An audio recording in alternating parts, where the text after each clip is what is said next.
Hello, everyone, and welcome to episode 110, part 2, as far as for the TEW 2020 New Japan Pro Wrestling Series here on the channel, as the final half of the G1 Climax will be done here in this part of episode 110, as we have, I want to say it's like 16 shows, and then you have the final show, as far as to see how it all plays out, which should be very, very exciting to see. Really, the big thing is we'll probably have to have a semifinal show. I didn't even think about that because I don't think there's one set. We'll look at it from this page. Let's go all the way down. Yeah, we just have the finals. So we'll probably make that. What we'll probably do is move this to Wednesday, move this to Thursday, and then add the Friday show to be the semifinals. It just seems like the best case scenario, so we can have this way, because last year we had to do the 4-way, but this year now it's going to be, the winners of A and B battle it out to advance to the finals, and the winners of blocks C and D advance to the as far as the winner advances to face the winner of the block A and B matchup. So, as far as the standings, as we ended out the last part with this, but, it's been a week, so a little friendly reminder. This is what the standings are looking like. Alex Coughlin and Will Hobbs leading block A. Pac is somewhat behind him with 7 points. Tamura with 6. John Moxley with 5. As Brody King, Roderick Strong with 4. The Ace, Tanahashi with 2. Shingo Takagi with 2, and then Takanori Ito with 0 points. For Block B, Walter, undefeated so far, got 10 points as well. As far as he's right behind Tyler Black with 8 points. Konosuke Takeshita, Kazuchika Okada with 6 points. As then 4 points for Juice Robinson, Kota Umeda, Rush, and Shinsuke Nakamura. Then Shota Umino and Takuya Nomura round up Block B. As for Block C, it is a two-way tie with Leona Fujinami and Shotaro Ashino with 8 points each, which is very, very shocking. Jay White, Hiromu, Ray Fenix with 6 points, and Daniel Makabe, and 4 points for Eddie Kingston and the Great Khan, 2 points for Tetsuya Naito, and then 0 points for Kota Ibushi, which is shocking to think that Ibushi has 0 points after 5 shows. Like, even at his best, he's only going to be able to finish with potentially 8 points. It's pretty shocking. Block D, as La Sombra leading that block.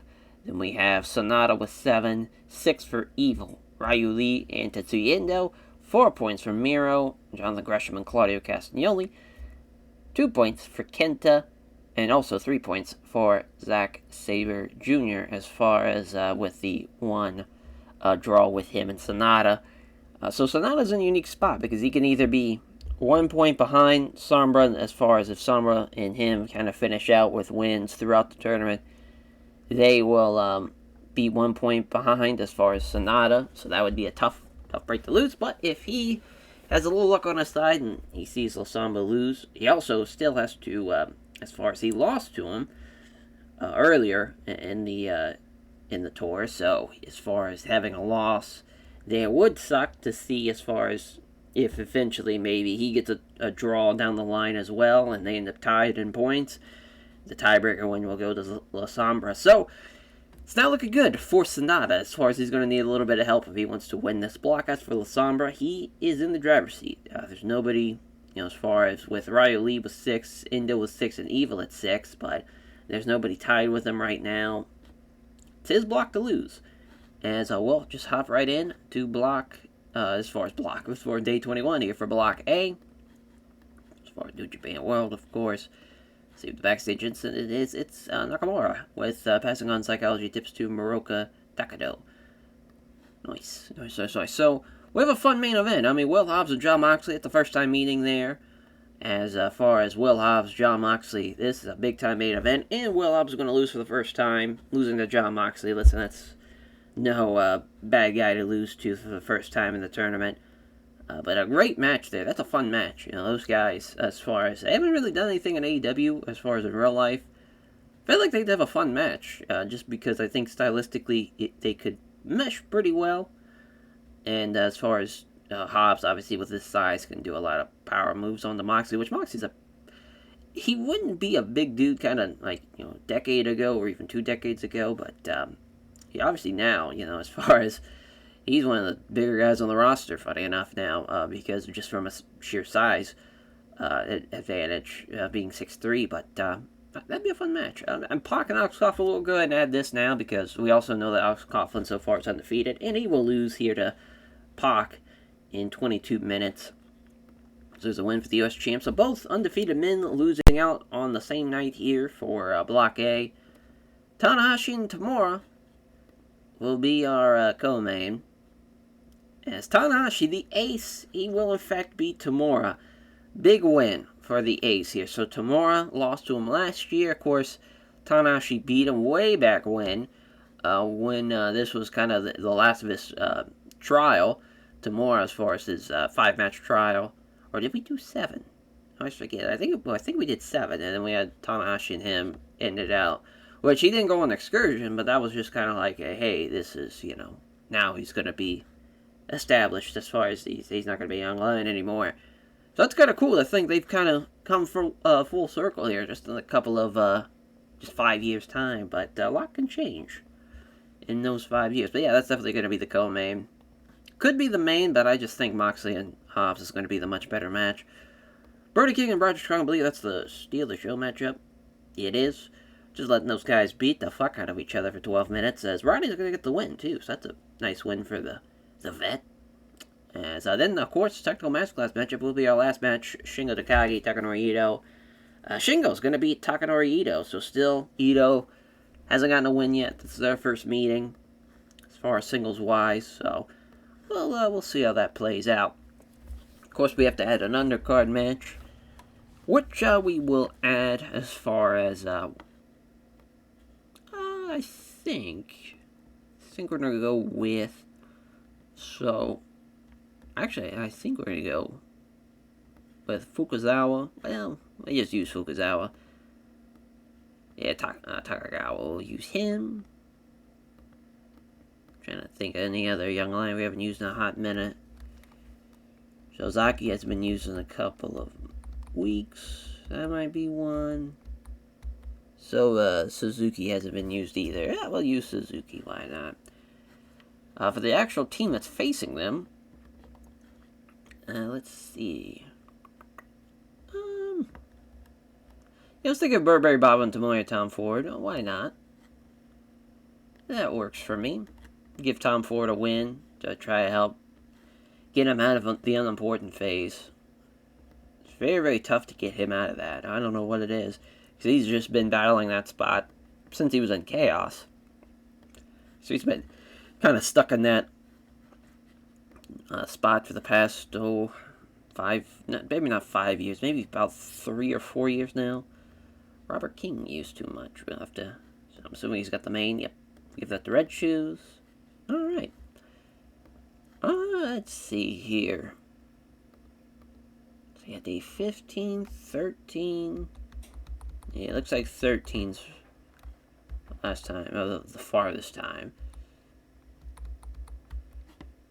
We could run the Mazda Stadium, Hiroshima, or we can just sell out Momotaro Arena. I think that's what we're going to do. Sure, I mean, we could be like 10,000 shy in the Mazda Stadium, but we're fine with this. Yeah, let's run the show. Let's see what we get. 55 for the opener.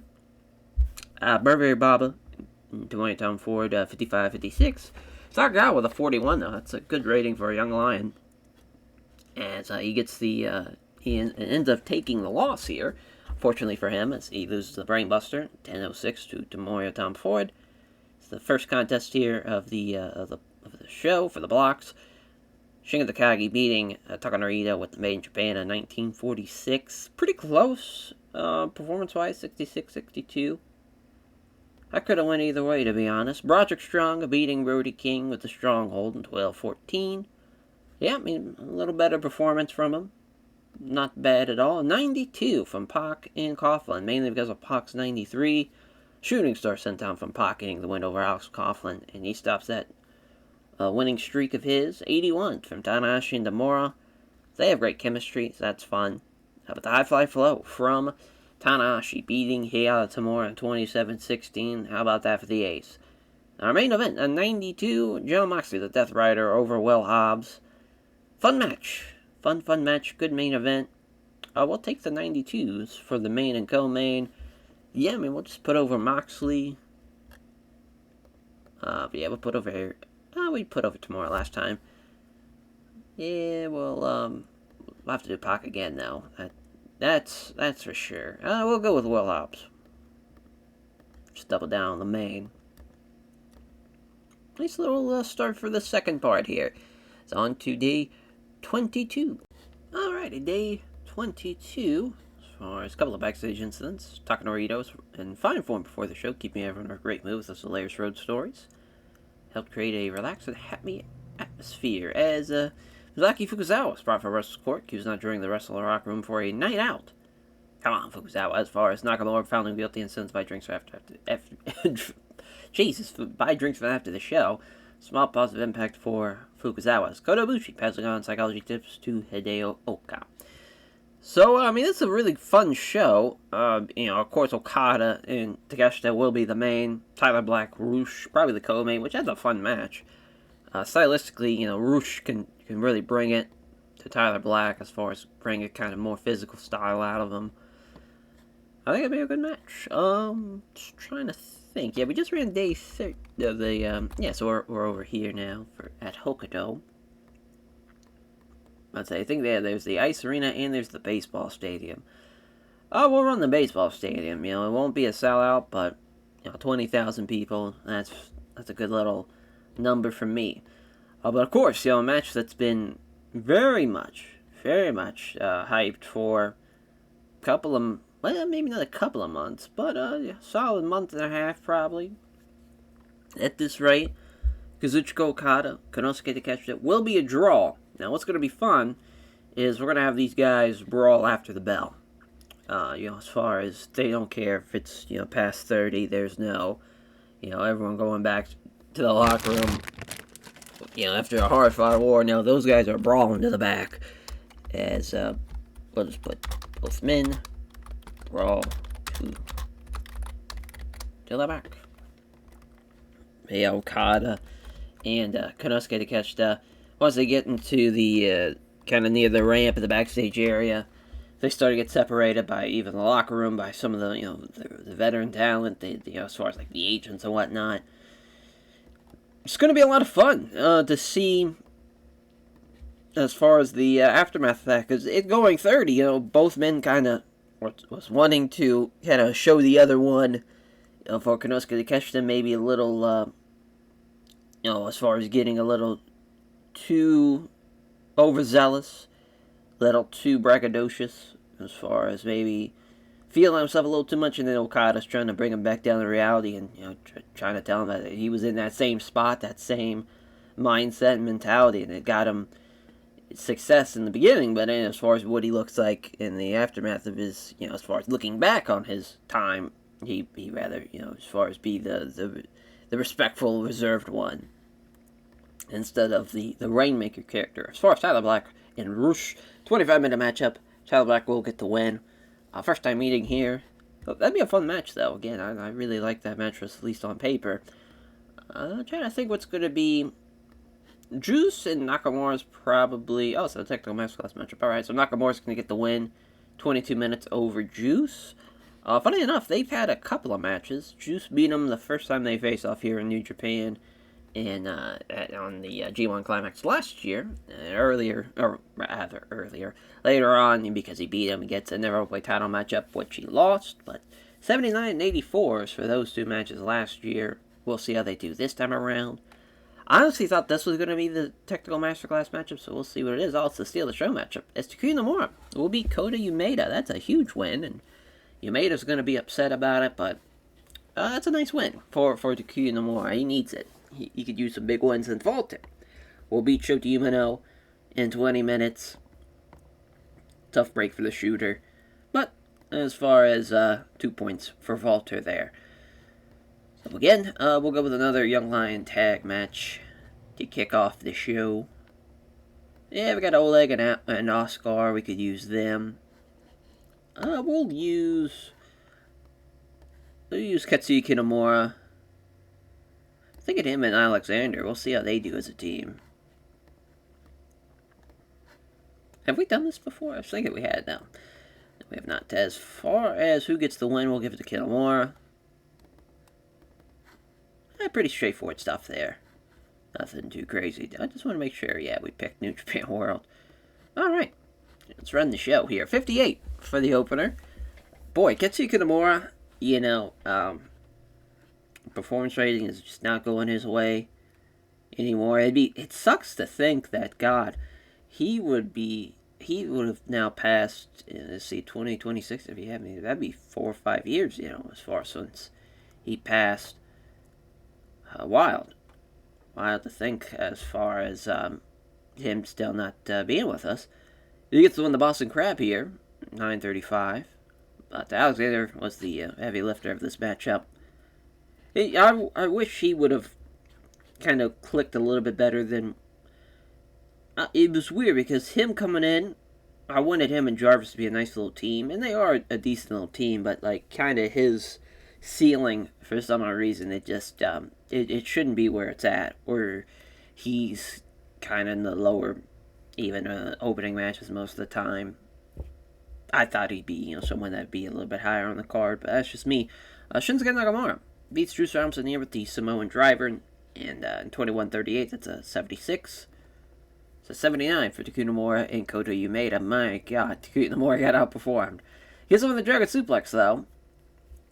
Nonetheless, what did their cheats say here? So, yeah, Takuya Nomura just penalized for stamina inconsistency, and then stamina for Kota Umeda as well, which is funny because this is a 12-minute match. 84 for Walter and Chota Umino. The Golden Bomb for Walter in 2011, rather. Excuse me, as 82. Rush and Tyler Black don't click, but it's still a decent little match.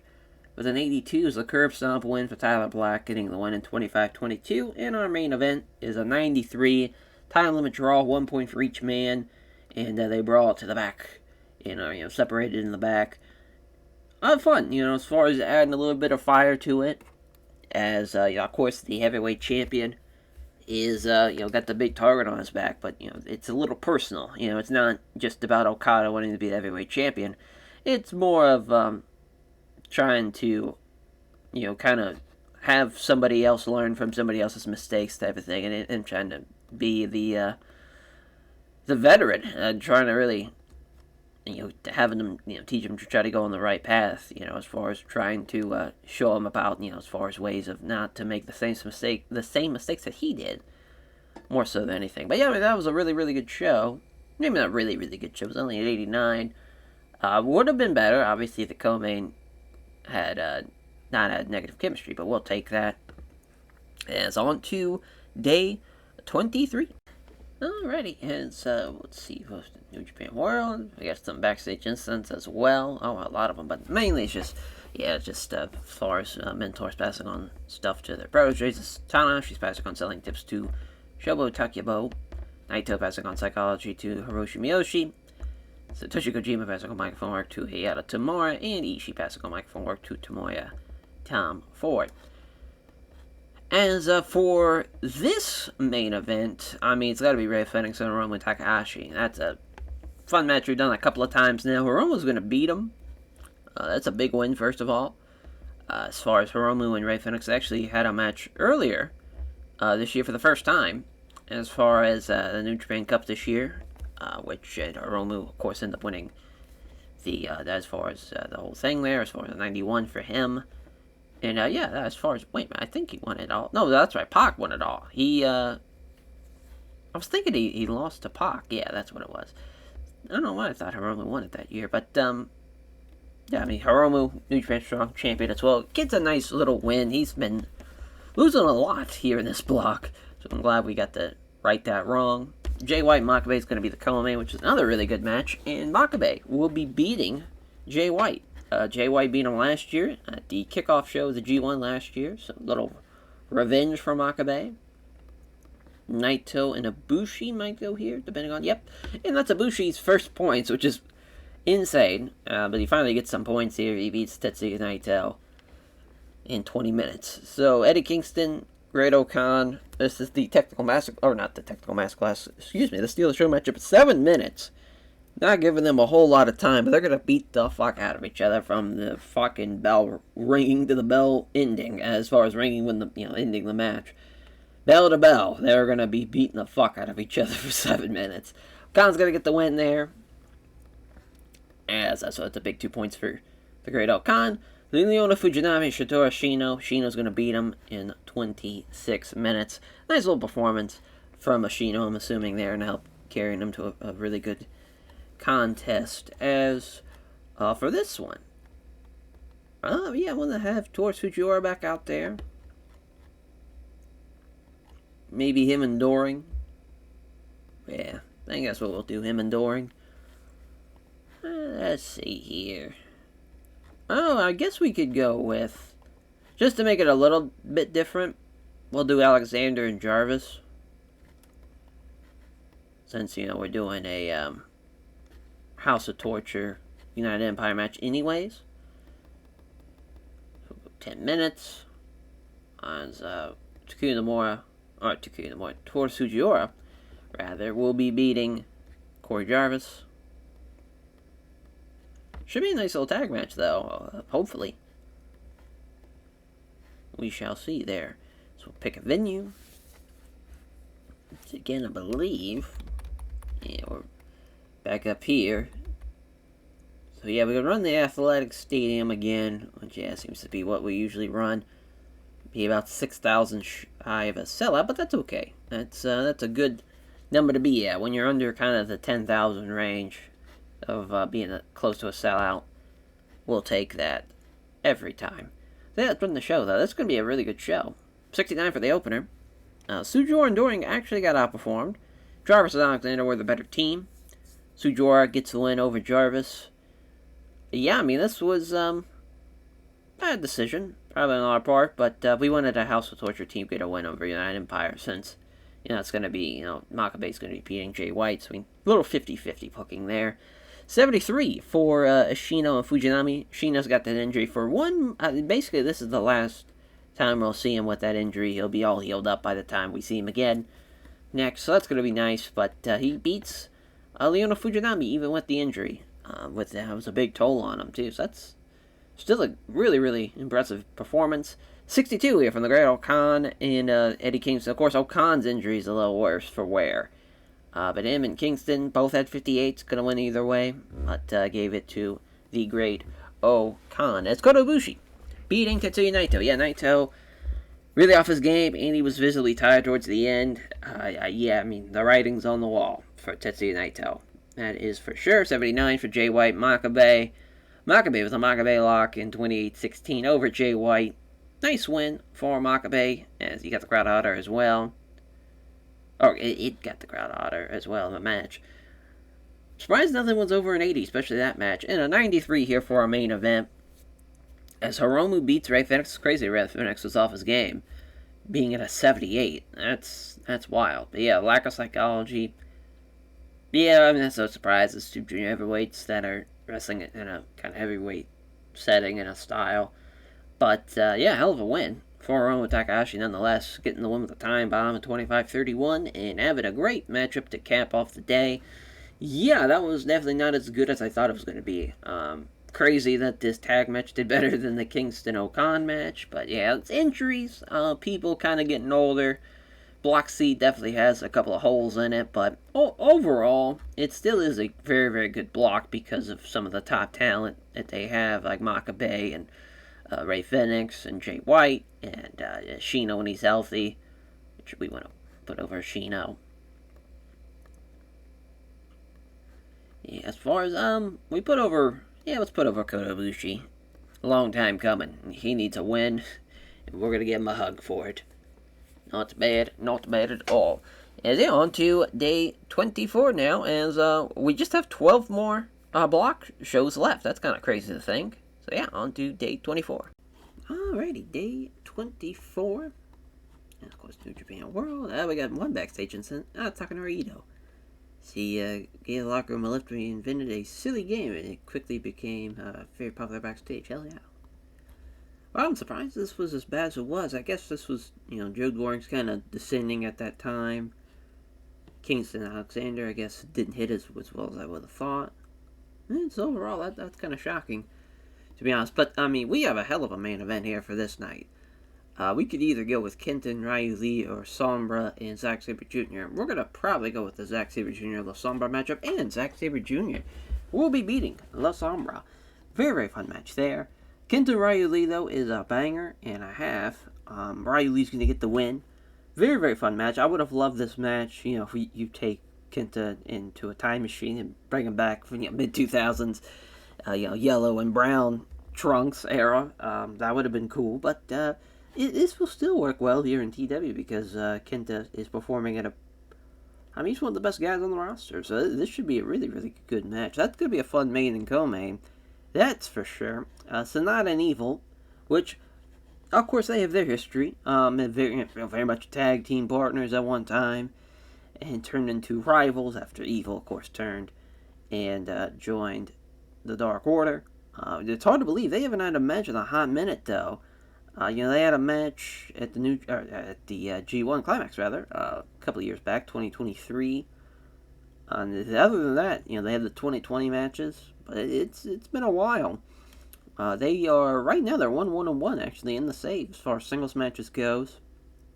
So as far as for Sonata get the win, it's nice for them. A nice little and now they're at completely different ends of the spectrum than what they were. It's a fresh new kind of look to that with Sonata now being part of Sonatas of Perfection. As far as I believe, Indo and Miro is the Steal the Show match. It is. Miro's going to get the win there in 12 minutes. Then Claudio Castagnoli and Jonathan Gresham, a very fun match because Claudio makes Jonathan Gresham look like a child whenever they would wrestle. That Ring of Honor show where they wrestled, I think it was Ring of Honor. It might have been I was thinking of AEW, but no, I'm pretty sure it's Ring of Honor. No, it was for the Ring of Honor title, but I think it was on an AEW show. But where it was just very comical that these two are in the same ring and facing each other. But Claudio Castagnoli will get the win in 20 minutes. Should be a good opener, though. I'm excited to see how that plays out. So, tag match again. We're going to go with United Empire here. As far as United Empire versus Suzuki-gun. I was thinking Moriarty and Gulak. We'll see. As far as for the team, for the junior team here, and then with Suzuki-gun, I'm thinking just Tozawa and Hook. Probably for the best there. Yeah, just a little 10-minute matchup. Give it to United Empire since, Claudio's winning the G1 match. So I'll have Moriarty beat Tozawa. Should be a good show, though. This is, it's got the makings of it being a really good show. I was about to say, day 16, I think, we are back at Kanto. Honestly, I think we're going to save Kanto, because, obviously we want to run, a big arena for the finals. So we'll probably actually skip that, and we'll go around the block here as far as, that'd be 19,000. Not great, but we could definitely run there, and it'd be relatively no problem. 25,000. We could skip it for now and kind of run somewhere else, potentially. As far as, I don't even know. Yeah, we can run them Momotaro Arena again. Be a pretty quick turnaround from day 21 to day 24, but I think it'll work for now.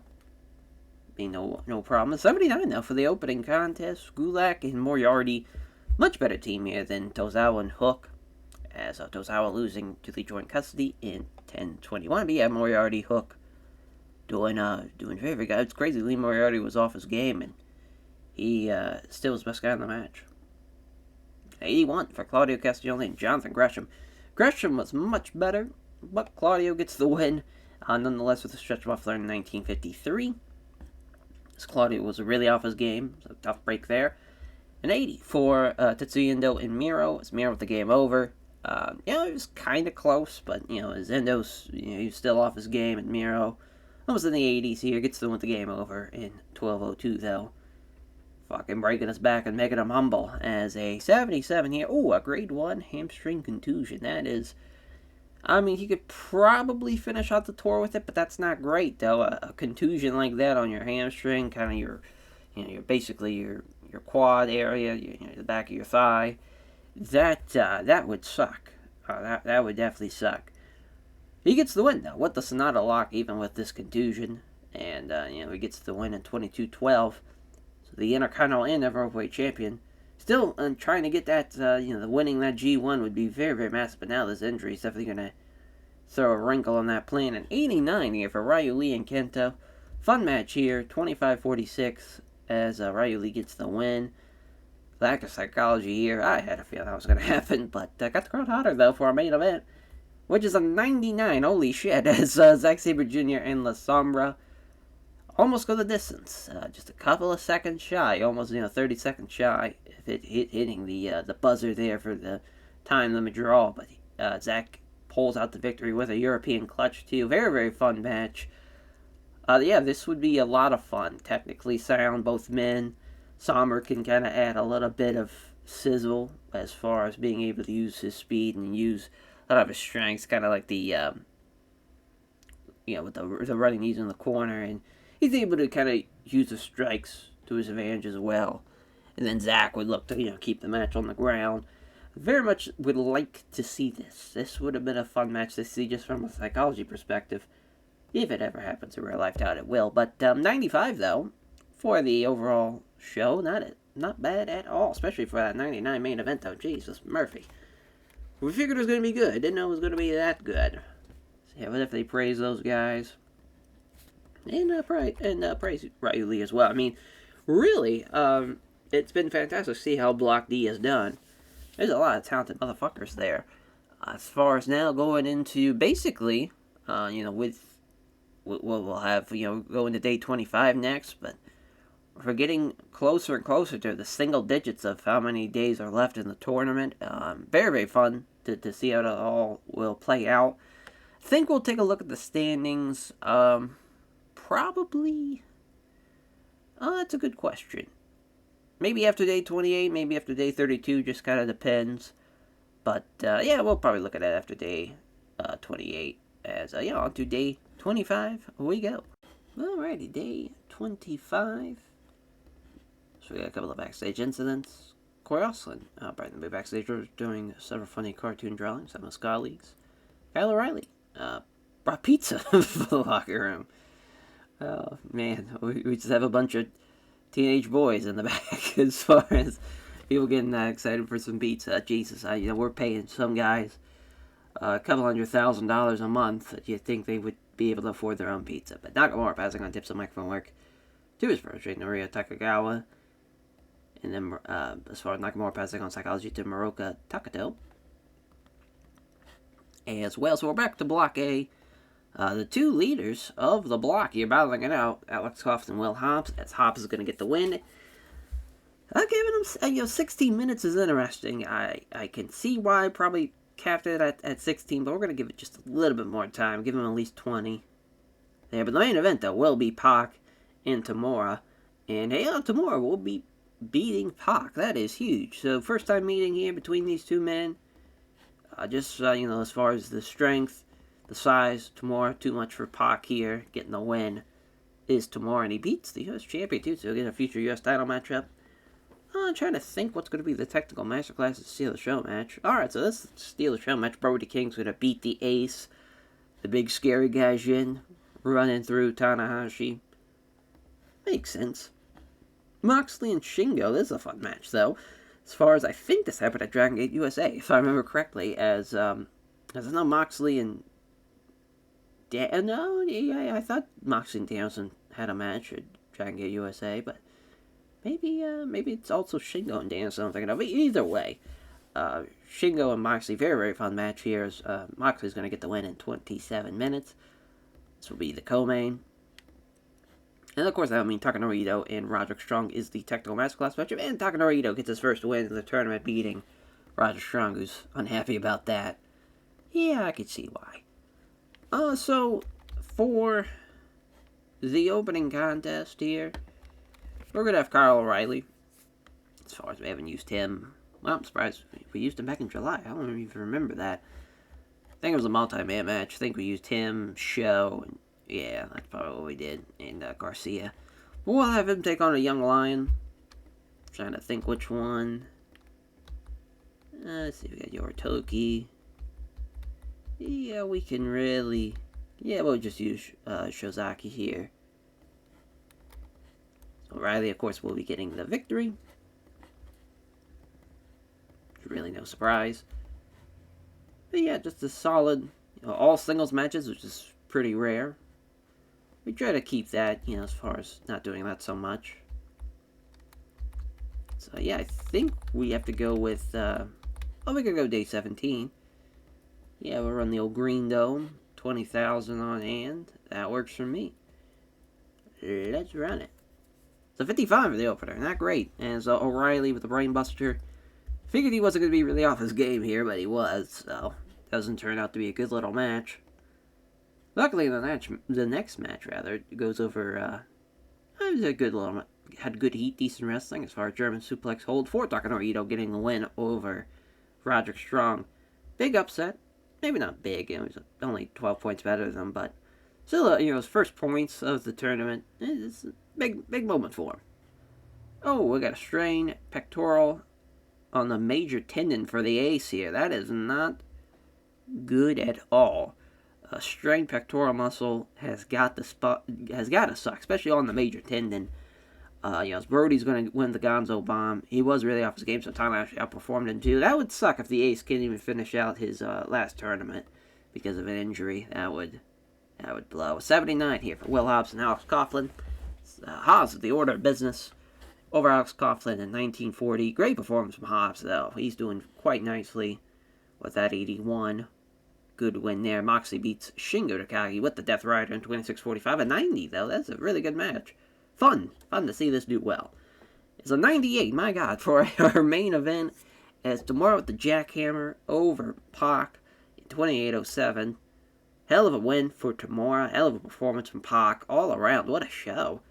I thought for a second it was going to be a not so great show by the looks of it, just with Tanahashi getting hurt and the opener not being as good as I thought it would be. And we made it work. A 98 for that Tamura and Pac match is awesome. We definitely want to put those guys over for the great performance. And you know what? Shingo did pretty well for himself. He's I feel like he's somehow getting better, which is weird because that should not be happening. But yeah, good stuff there all the way around. Now we're almost at the end of this first week of first week of August. I think, it's just coming up on the tail end here. So this is, we're coming down to the nitty gritty for sure. Once we really get into the 30s, that's when we're really coming up towards the end. But on to the next night we go. Alright, that is day 26. We're also going to do a 10-bell salute there at the pre-show, as Riki Choshu passed away in the game. Just felt like we definitely needed that. Choshu, one of the biggest stars in Japanese pro wrestling history, let alone in New Japan itself. She passing on tips on microphone work to his protege Tomoya Tom Ford. And trying to think who we should have kind of be the guy that's for that, though, is kind of the question. So I was thinking using like a legend guy, but there's really nobody from that era. Choshu's kind of more like the 80s, and as far as we don't really have a lot of those guys. Because, we have Kawada, but, obviously that's more of All Japan. Yeah, we got Chono as far as that. That's close, but still not quite. Yeah, let's have it be Liger. He's kind of our closest guy to that. Leads. A 10-bell salute for Riki Choshu. I guess maybe microphones that are entertainment. That kind of be for the best. There we go. Maybe 2 minutes, I guess, on that instead of 3. Alrighty. So the actual day here, that was actually going to be really, really good. As far as Konosuke Takeshita, Walter, Kota Umeda, and Shinsuke Nakamura, Rush Okada. Some fun matches. Some fun matches for sure. As Konosuke Takeshita is going to beat Walter, that is a huge victory. Walter beat him last year, a couple of years back actually, at the Wrestle Grand Slam in Sapporo, back in November 2024. So a little revenge for Konosuke Takeshita there. That's obviously the main event. I like this as a co-main though, Kota Umeda and Shinsuke Nakamura. As big night for the DDT boys, as Kota Umeda is going to beat Nakamura. I don't even know I hit match history. Of course, it's the first time meeting as well. Big victory though for Kota Umeda, and then Rush and Okada. Rush is going to beat Okada. That is a fun match as far as they had a strong match last year in December. That's kind of crazy as far as they have their one match be on Strong, but yeah, Rush is going to get a win there.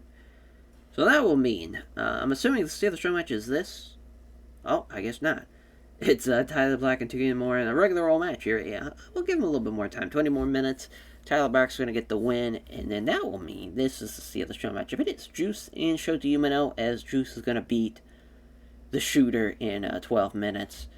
It's really no surprise. So that will mean we'll have our opening contest be a technical masterclass. That's fine by me, as that will work. Trying to think who's kind of the perfect guy for this. We could use Peace, Love, and War. I think Caveman Oogia. Yeah, that could work. Trying to think who we can use for...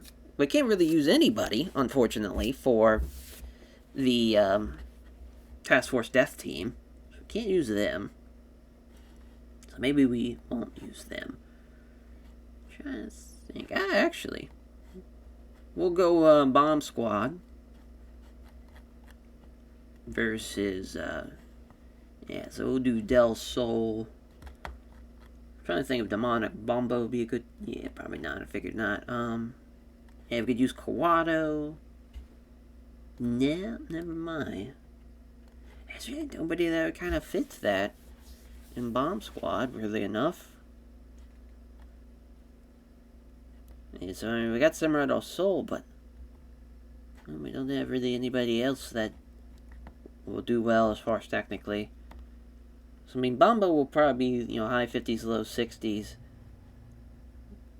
Then, Kawato's just a little bit the same. It's tough. Tough. It's pretty close. Yeah, we'll go Demonic Bombo, as they'll be taking on the former junior tag champions of Francesco Kira, and who's actually not even that good at himself. That match is not really great from a Techno Masterclass perspective, so we'll change that.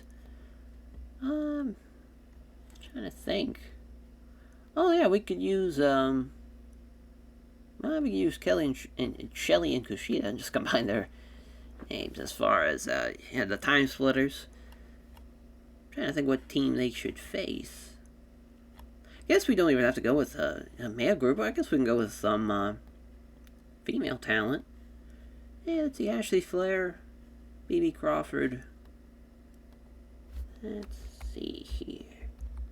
Damn, Statlander is a good call. Well, I would like for her to face somebody from Donna Del Mundo in case we're able to actually use Julia to finally have that match, but I don't know if it's going to happen. Yeah, we'll use just Tei Honma and Don Nakano. We'll use the Cosmic Angels. Still should be a good little match. As Ashley Flair will give her a win. There we go. We figured it out. What we wanted. There we go. Let's pick our venue. Let's say we'll be running the arena here, the stadium. Little short, but 21,000's fine. Let's see what we get. The 10 bell salute for Ricky Choshu. That's a 60. Not that it matters, it's a pre-show thing, but had to give respect to the man, as Ashley Flair and BB Crawford being the Cosmic Angels. She gets one of the figure 4 in 16:29. Relatively close, as far as slightly better teams, the Four Horsewomen. Not bad there. 70 for Juice and Umino, as Juice with the Pulp Friction 1224. Good stuff from Juice. Got the crowd buzzing too. A 91 for Tyler Black and Takuya Nomura. And as all Tyler Black's doing is gets to win the curb stomp at 20 minutes. Great stuff there. It's 84 for Rush and Okada as the Rush driver in 26:03. Good stuff, yeah, an 82. Outperformed Okada. Not bad at all. 88 for Nakamura and Kota Umeda. Fisherman Buster from Umeda in 27:39. Kind of blessed with that 88, to be honest, after the 80 and 79 performances from both guys. We'll take it. Take a huge win, though, for Kota Umeda. Nonetheless, in our main event, to 91. So, this would be better. Konosuke Takeshita with the German suplex with a bridge gets the win in 26:45. Outperformed Walter all around. This match would fucking rule. Very, very pleased with it. Just lack of psychology, which is a bummer and a half. What a great show, actually. As far as Tyler Black did well, of course. Konosuke Takeshita and Walter both did well. Actually, let's put over Rush. And, let's put over Nakamura. Try to spread it around a little bit for day 26 here. Alrighty. On to day 27 we go. Alright, day 27. So we've got a couple of backstage incidents. Oh, it's Kawada.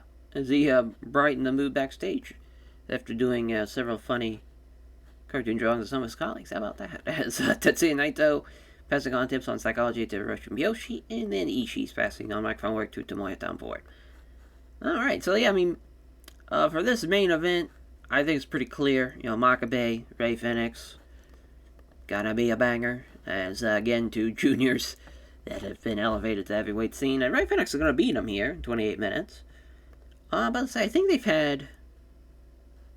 Yeah, they had the one singles match. Yeah, I remember they had the Best Super Juniors match. It was 2023, so that was a while ago. And then they had the G1 match 2 years ago. It's pretty wild to think they've only had 80 and 78. I think this is going to be a really, really good match. And for it to be the main event, shows how much faith we're going to have in it. As, now we got to find out what's the Techno Mass class. Not this, as Hiromu's going to beat Fujinami in 22 minutes. So, he started off slow, but he's gotten 2 wins just in this part of episode 110 here. And then Kota Ibushi, Eddie Kingston. That's probably the steal of the show match, if I had to guess. Yep. So Ibushi's going to get the win in 9 minutes. So those guys, again, they just have the bell to bell. They're going to beat the piss out of each other. I'm assuming this is the regular match. Oh, this is the Technical Mass class. Alright, so Jay White will be beating the Great Okan 22 minutes. That'll mean Ashino and Naito is going to be our co-main, with Shito Ashino getting the win in 21 minutes. Yeah, it's kind of crazy how a lot of these matches aren't really going over even 25 minutes here on this day. As we'll find out where we want to run this show. I was about to say, I think... Yeah, we're going to run day 19.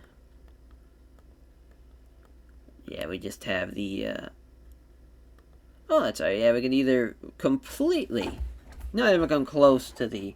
Yeah, I don't think we're going to do that. Because that just not even be close to what we should run.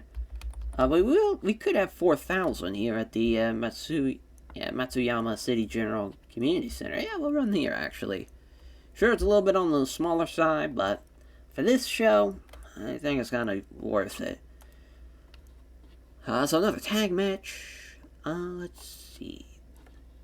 Let's go with some young lions that have some chemistry, actually. I know we haven't used Kyuma in a while. I don't think he's actually got chemistry, so unfortunately, he's going to get the skip. Yeah, Kosai Fujita's back. So that's nice for him, as far as he was in rehab. But now I think he's back to 100%. I believe he has been... Yeah, former painkiller abuser. That'd kind of be nice to have his return be here, but I think we're fine from where we're at. I think Kimitsu Kasai, and I think it's either Mbaka Okamoto. Yeah, it is. I was supposed to say. I think he's got the good chemistry with him.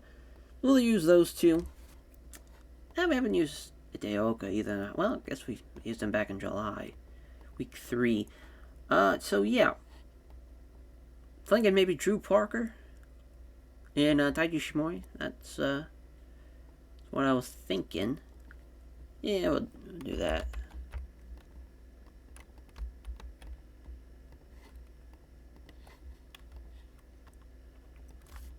Yeah, so we'll give Taiji Shimori the win. I'll beat Okamoto.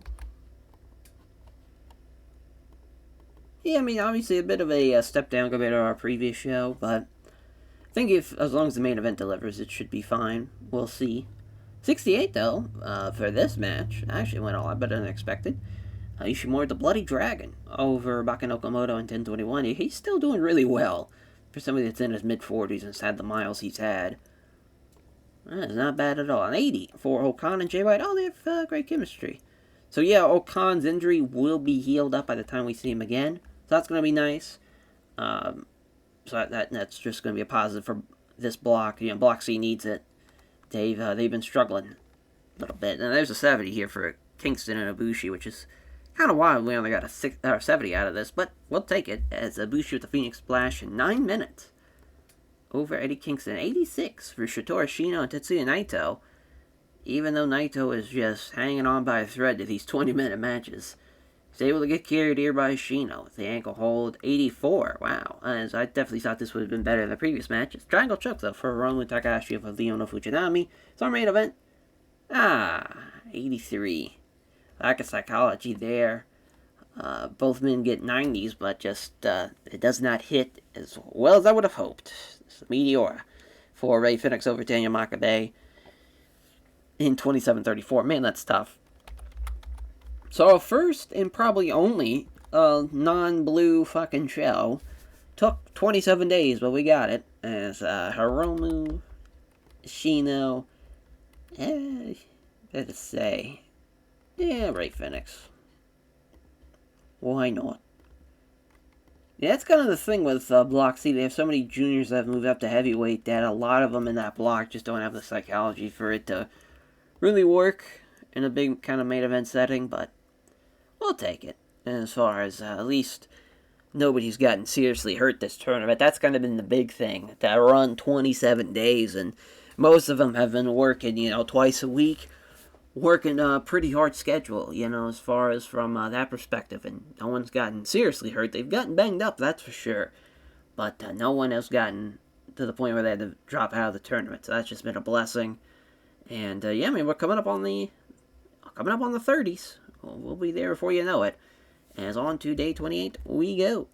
All right, day 28. As we have one backstage incident. See what it is. As it's Yorotoki Suzuki. He left the locker room where he organized a silly game. Already created a silly game, rather. That quickly became very popular backstage. Hell yeah. I'm surprised this was 70 in tune. Yeah, I mean, this, was it Block D last year? Not great. Not great by looking at some of these ratings. Especially compared to this year's. So again, I think, yeah, we're back to Kansai. Yes. Yeah, we'll run Osaka-jo Hall for this show. Hopefully it's yeah, I mean, it's going to be a pretty good show, actually. Sombra, Kenta, definitely the main. Kenta will beat La Sombra. So poor Sombra here. He's had back-to-back losses now. That definitely is not helping him in the race to win this block. Usually I would have Miro and Sonata, but now that Sonata's got that hamstring injury, with that contusion on his hamstring, which luckily that should be healed up by the time he wrestles next. I was thinking it was going to be next week, but it'd actually be Saturday, actually, so later on in the week. So there's that, but we'll add it now just to. Oh, it's a technical masterclass matchup, anyways. Oh, so Sonata's gonna beat Miro.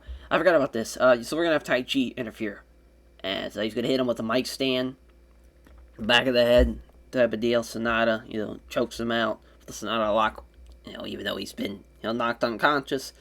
Little does the referee know, though. But yeah, that's the finish there. So at least we know it's a technical masterclass matchup. This is probably the steal of the show match. Yep, Gresham's going to beat Endo in 11 minutes. A nice win for Gresham. all things considered. Evil Zack Sabre Jr., I think we're going to have that be the co-main. Evil beats Zack Sabre Jr. Listen, I love that we're trying to make Evil and give him a big victory here. That ain't happening. We're going to have to change that. Zack Sabre Jr. is going to get the win here in 25 minutes. And Ryu Lee and Claudio Castagnoli. Ryu Lee's going to beat Claudio here. That's a huge victory. Though, as, we'll have a co-main here. Yeah, that's going to be a pretty good show, all things considered. So we got our venue, so we can just pick our matchup here. I think we're going to go with the Designers of Perfection of Toru Sugiura. Actually, or I was going to, we'll make it a 6-man. Oh, no, never mind. We'll make it just a regular tag. We'll use Tomoya Tom Ford and Burberry Baba against Toru Sugiura. And we could use Doring, or we could... I'm trying to think who else we could use, actually, from House of Torture. Because, we actually got rid of Takeda. Broke my heart, but, figured he's not doing well here. We'll send him down to GCW, let him work some deathmatch shit, and let him live off in the sunset, because it's just not working out for us, unfortunately, here. So... looks like we'll just have to stick with either. We could throw Drew Parker or Ishimori with him, or we can just stick with Joe Doring. We'll stick with Doring.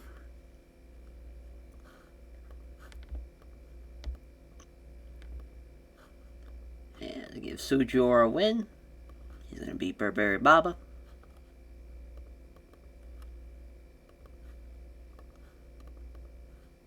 There we go. Alright, day 28 in the books. Let's run it. 67 for the opener, as actually went a lot better than expected. Burberry Baba was the best guy in the match, followed by Sugiura. So he gets a submission win in 10:30. Does Toru Sugiura. 79 for Miro and Sonata. Yeah, Sonata's injury taking a big toll on him, but he gets the win thanks to interference from Tai Chi in 22:48. Good stuff there. I guess we could add Tai Chi in that match. I didn't even think about that. That would probably have made a little bit more sense, but, as far as helping him win, nonetheless, I like it still. I think it's a good idea to at least change it up a little bit. Jonathan Gresham with the octopus stretch for Tetsuya Endo in 11:10. Yeah, short eyes for an important match, but and Endo was off his game as well, but Gresham overall did really well. Now 91 for Ryu Lee and Claudio Castagnoli. There's another great performance from Ryu Lee, who's just had a hell of a G1 here. He's been fantastic. It's a 91 here, as Zack Sabre Jr. beats Evil with the Sabre Driver in 24:35. So a good co-main, a good match even before the co-main. Hopefully the main event delivers. And it does. A 99. How about that? All they have great chemistry. So that worked out really well. Go to Sleep from Kenta over La Sombra in 26:22. Hell of a match. Hell of a show. The Osaka Joe crowd got a hell of a show. That was awesome. Yeah, that's Kenta, Sombra, Zack Sabre Jr., why not? That was great. That was absolutely great. That is what I'm talking about. And Block D delivered in a big way. On to day 29 we go. Alright, day 29. Our last show of the 20s. And we'll be, just have 6 more shows left. At least of the blocks. Tetsuya Naito, passing on psychology tips to Hiroshi Miyoshi. Yuji Liata passing on psychology tips to the Great Okan. So we have Brody King and Pac. Fun little, as far as, Styles Clash affair. The big, brooding Brody King and the quick Pac as far as using his speed. His athletic abilities to get wins, with Brody King's using his sheer strength and power. So that'd be fun. Really, as far as what I want as the main, that's a good question. It might have to be Brody King and Pac. 14 minutes. I don't know how I feel about all that. Was this supposed to be the Steal the Show match? We'll go ahead and make it the Steal the Show match just in case it is. Alright, so there went that as far as that being the main. Guess we'll go with our next best thing, Shingo and Will Hobbs, which Hobbs will beat Shingo, so that's a fun win for Will Hobbs. Co-main, Jon Moxley, Roderick Strong. Honestly, that could be the main too. Moxley's gonna beat him. Yeah, fuck it. That'd be the main. Tamura and Coughlin. As, Tamura will beat Alex Coughlin in 20 minutes. Yeah, I'm cool with that. Not being the steal the show matchup, which that will mean Tanahashi's back to 100%. Will take on Takanori Ito in his matchup. The Ace wins and is at least back to 100%. He's beating Takanori Ito. First time meeting here. Well, hopefully it goes over well. So yeah, I mean, we could probably bring Brody King and Pac up a little higher, but actually, yeah, let's just swap it with that. Yeah, I like that a little bit better. So yeah, we could run Kanto, but I just want to push for as long as we can. It looks like we're at, yeah, I mean, we could run the baseball stadium. It'd be around 19,000 here, which is not great, but, yeah, we'll take it. Actually, is there somewhere else we can run? Yeah, we got the Green Domes. We got 16,000. Yeah, it doesn't really. Yeah, I mean, this would be about 20,000. Yeah, be 8,000 shot. Yeah, we'll just stick with. Guess we can run the ice arena again. Yeah. Oh yeah, let's fuck it. Let's run the ice arena. Yeah. All right. So yeah, let's pick our pre-show here. Trying to think as far as yeah, I think we're gonna go with that. Well, I was gonna go with yeah, let's go LIJ in Dark Order here. And let's go Black Taurus, John Silver. Actually, let's make it a multi-person match. So I'll use Black Taurus, John Silver, Statlander. Oh, maybe Statlander. And we'll use, of course, SB, Bushi. And for the female, I think of someone who's not aligned with anything. I think, yeah, everyone's pretty much aligned with something. Be fun to use Maki Ito. Oh, yeah, that's right. We put the Rebel X army, or the Rebel X enemy, rather. Maki Ito and Maya. We've put them in Peace, Love, and War instead of them being in their group. So that's going to be fun. I think just Maki Ito and Juice would be a very electric group, pairing there. Really is kind of why I did that. But yeah, let's see. We'll just see if we can bring somebody up from CMLL that we might use for her to be. Yeah, we got a lot of people we could probably potentially use in. It's a Tara. Maybe. It's not really over for this to work, but I'm trying to think if there's anyone better, really. Yeah, probably not. Probably not. Yeah, I think that's, I'll kind of be the best. It's a one-night thing anyways, if it doesn't work out, but this is meant to have her lose anyways, so that's kind of why I wanted to pick somebody that potentially we won't use again. Yeah, Chris getting the win. Alright. There we go. The show itself, I don't know how it's going to perform. I think it should go over pretty well, but I think it's going to be better than our previous encounter. Wow, what a match this was, though. Well, Zatara and Statlander did about the same, 53-55.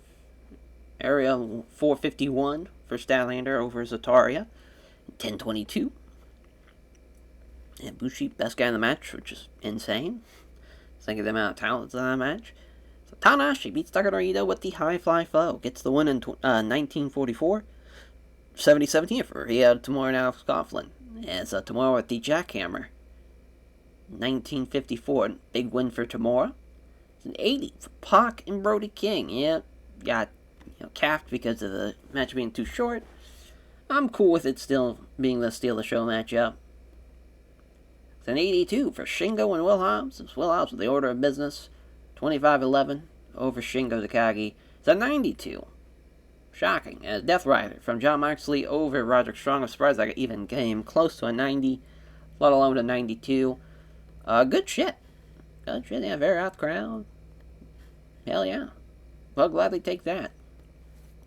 We got lucky on that one. I'm not gonna lie.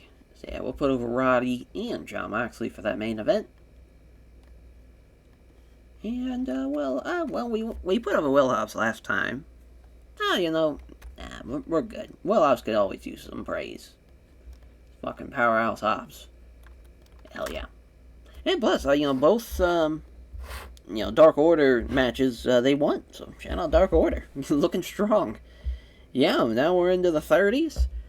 We'll see how it all comes out to the end. We'll take a look at the standings after day 32 to kind of see what it's looking like going into the final stretch. And yeah, it should be very, very exciting to see how it all plays out. Alrighty, day 30. As for this show, though, of course, our main event will be Tyler Black and Shinsuke Nakamura, because that's a banger. And man, it's tough between the co-main, because it's either Juice and Volter or Rush and Takeshita. Either way, it's going to be a really good co-main event as well. Nakamura passes on tips on psychology to his protege, Moroka Takato. As far as, again, we want to lay off on Kanto for as long as we can. Because I think, we're back over here. Damn, we can run the baseball stadium, or we can run this ice arena for $11.50 and be A-okay. I think that's what we're going to have to do. Tyler Black, Shinsuke Nakamura, and Nakamura is going to beat Tyler Black right before the 30-minute mark, so that's a huge victory. As far as, for them, that's the first meeting, singles-wise, here in New Japan. Tyler Black's a little unhappy about it.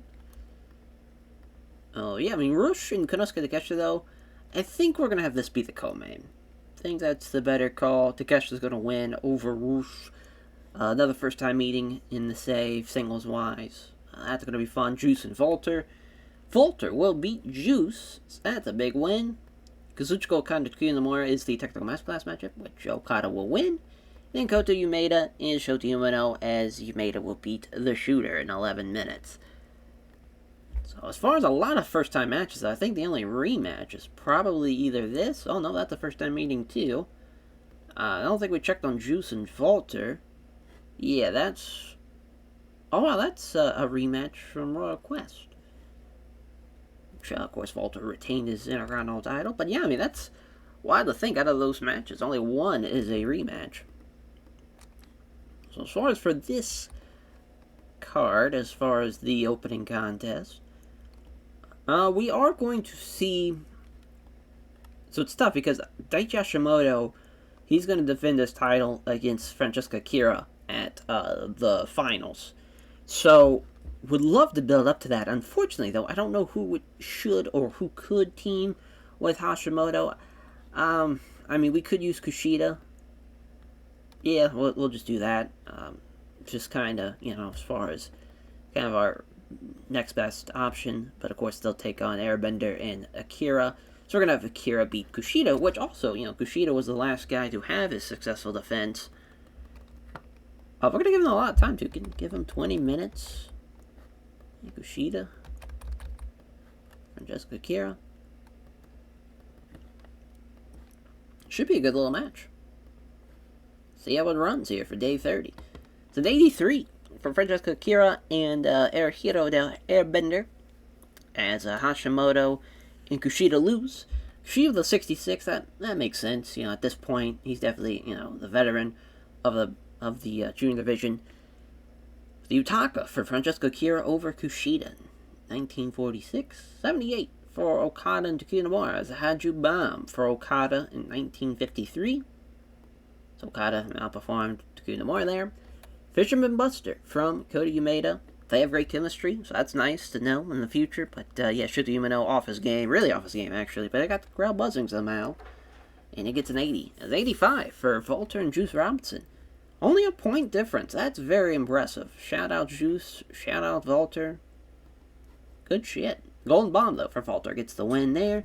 It's a 91 for Konosuke Takeshita, and Rush is the wall of Takeshita over Rush in 24:39. That's actually a really good performance from Rush as well. Yeah, I mean, everyone in Block B is getting better. 91. Well, as I say that, not come over the 69. Yeah, I mean, that's not great.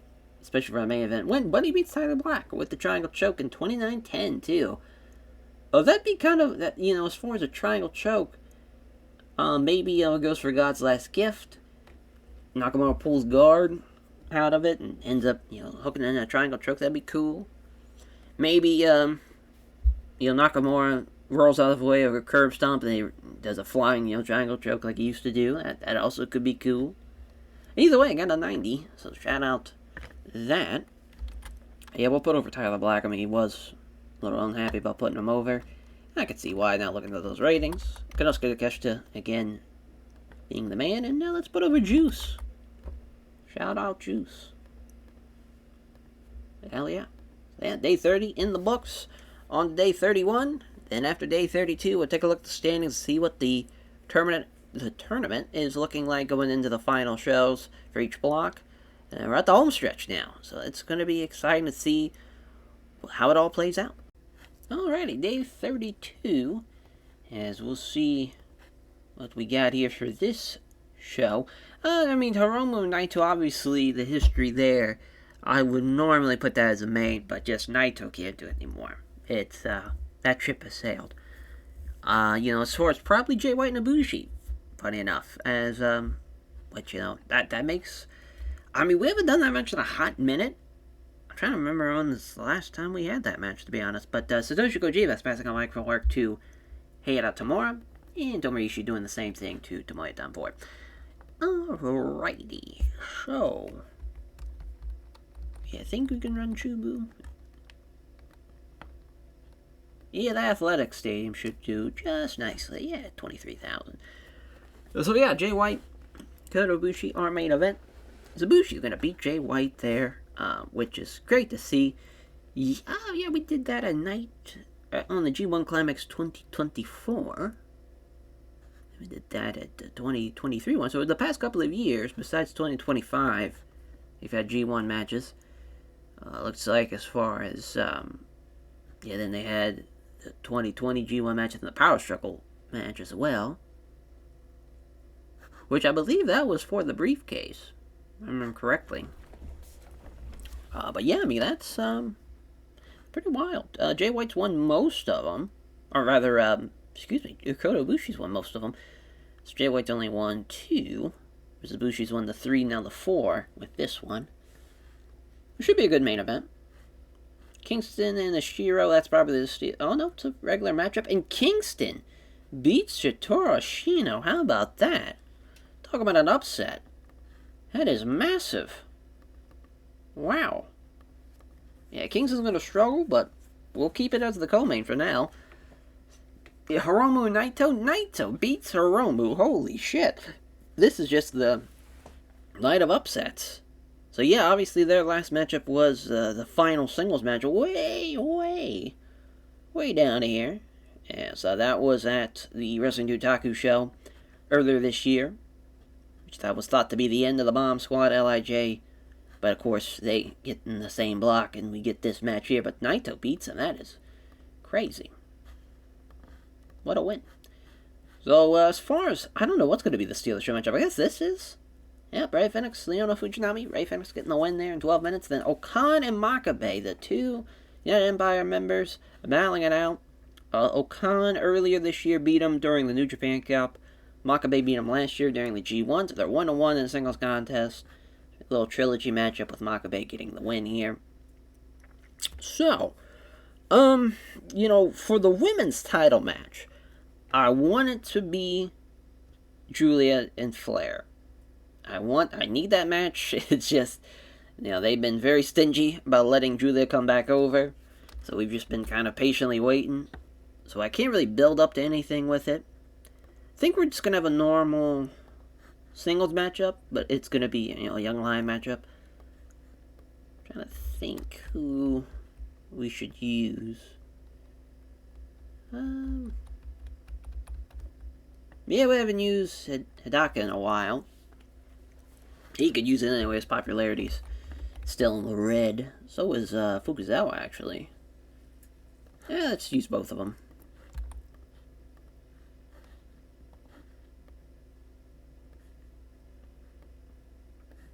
There we go. As for the team they will be facing, that is a good question.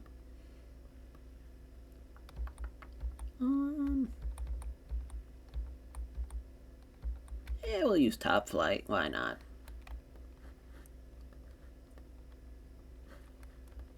Give a win to Darius. You know, just help him out. Y'all don't know how well this show's gonna go, but I hope that main event delivers. It's kind of the big thing with this one. This match actually did a lot better than expected. I mean, Hidaka, for as little as he's worked, having a 42 already is very, very impressive. As Darius Martin beats Fukuzawa in 9:54. Yeah, Dante, though, obviously one of the best juniors we have. Doing a really good job. Daniel Makabe beats the Great Okan. I thought Okan's injury was healed. I guess not. As the arm trap German suplex from Makabe over the Great Okan in 23-22. It's an 80 for Rei Fenix and Leona Fujinami. The Meteora from Fenix in 12:15. It's an 86 from Hiromu and Naito. Unbelievable that Naito gets this win. He wins with the Destino. 23:59. Crazy. That gets an 86. At 88 for Kingston and Ashino. Thank God for the chemistry booster. This match would not have reached the 80s, I don't think. But Shotaro Ashino with a 95 because of the chemistry boost. Losing to Eddie Kingston. Eddie Kingston with a backdrop driver. I love that. It's a great finish for a G1 match. I'm all for the 92 for our main event. Again, don't know how. Nobody was even close to a 90. You know, Jay White with an 80. Bushi with a 75. Somehow we get a 92. I'm not going to be too mad about it. Just a hot crowd, I'm assuming. Yeah, Ibushi is starting to decline physically, which is about time. That one makes sense.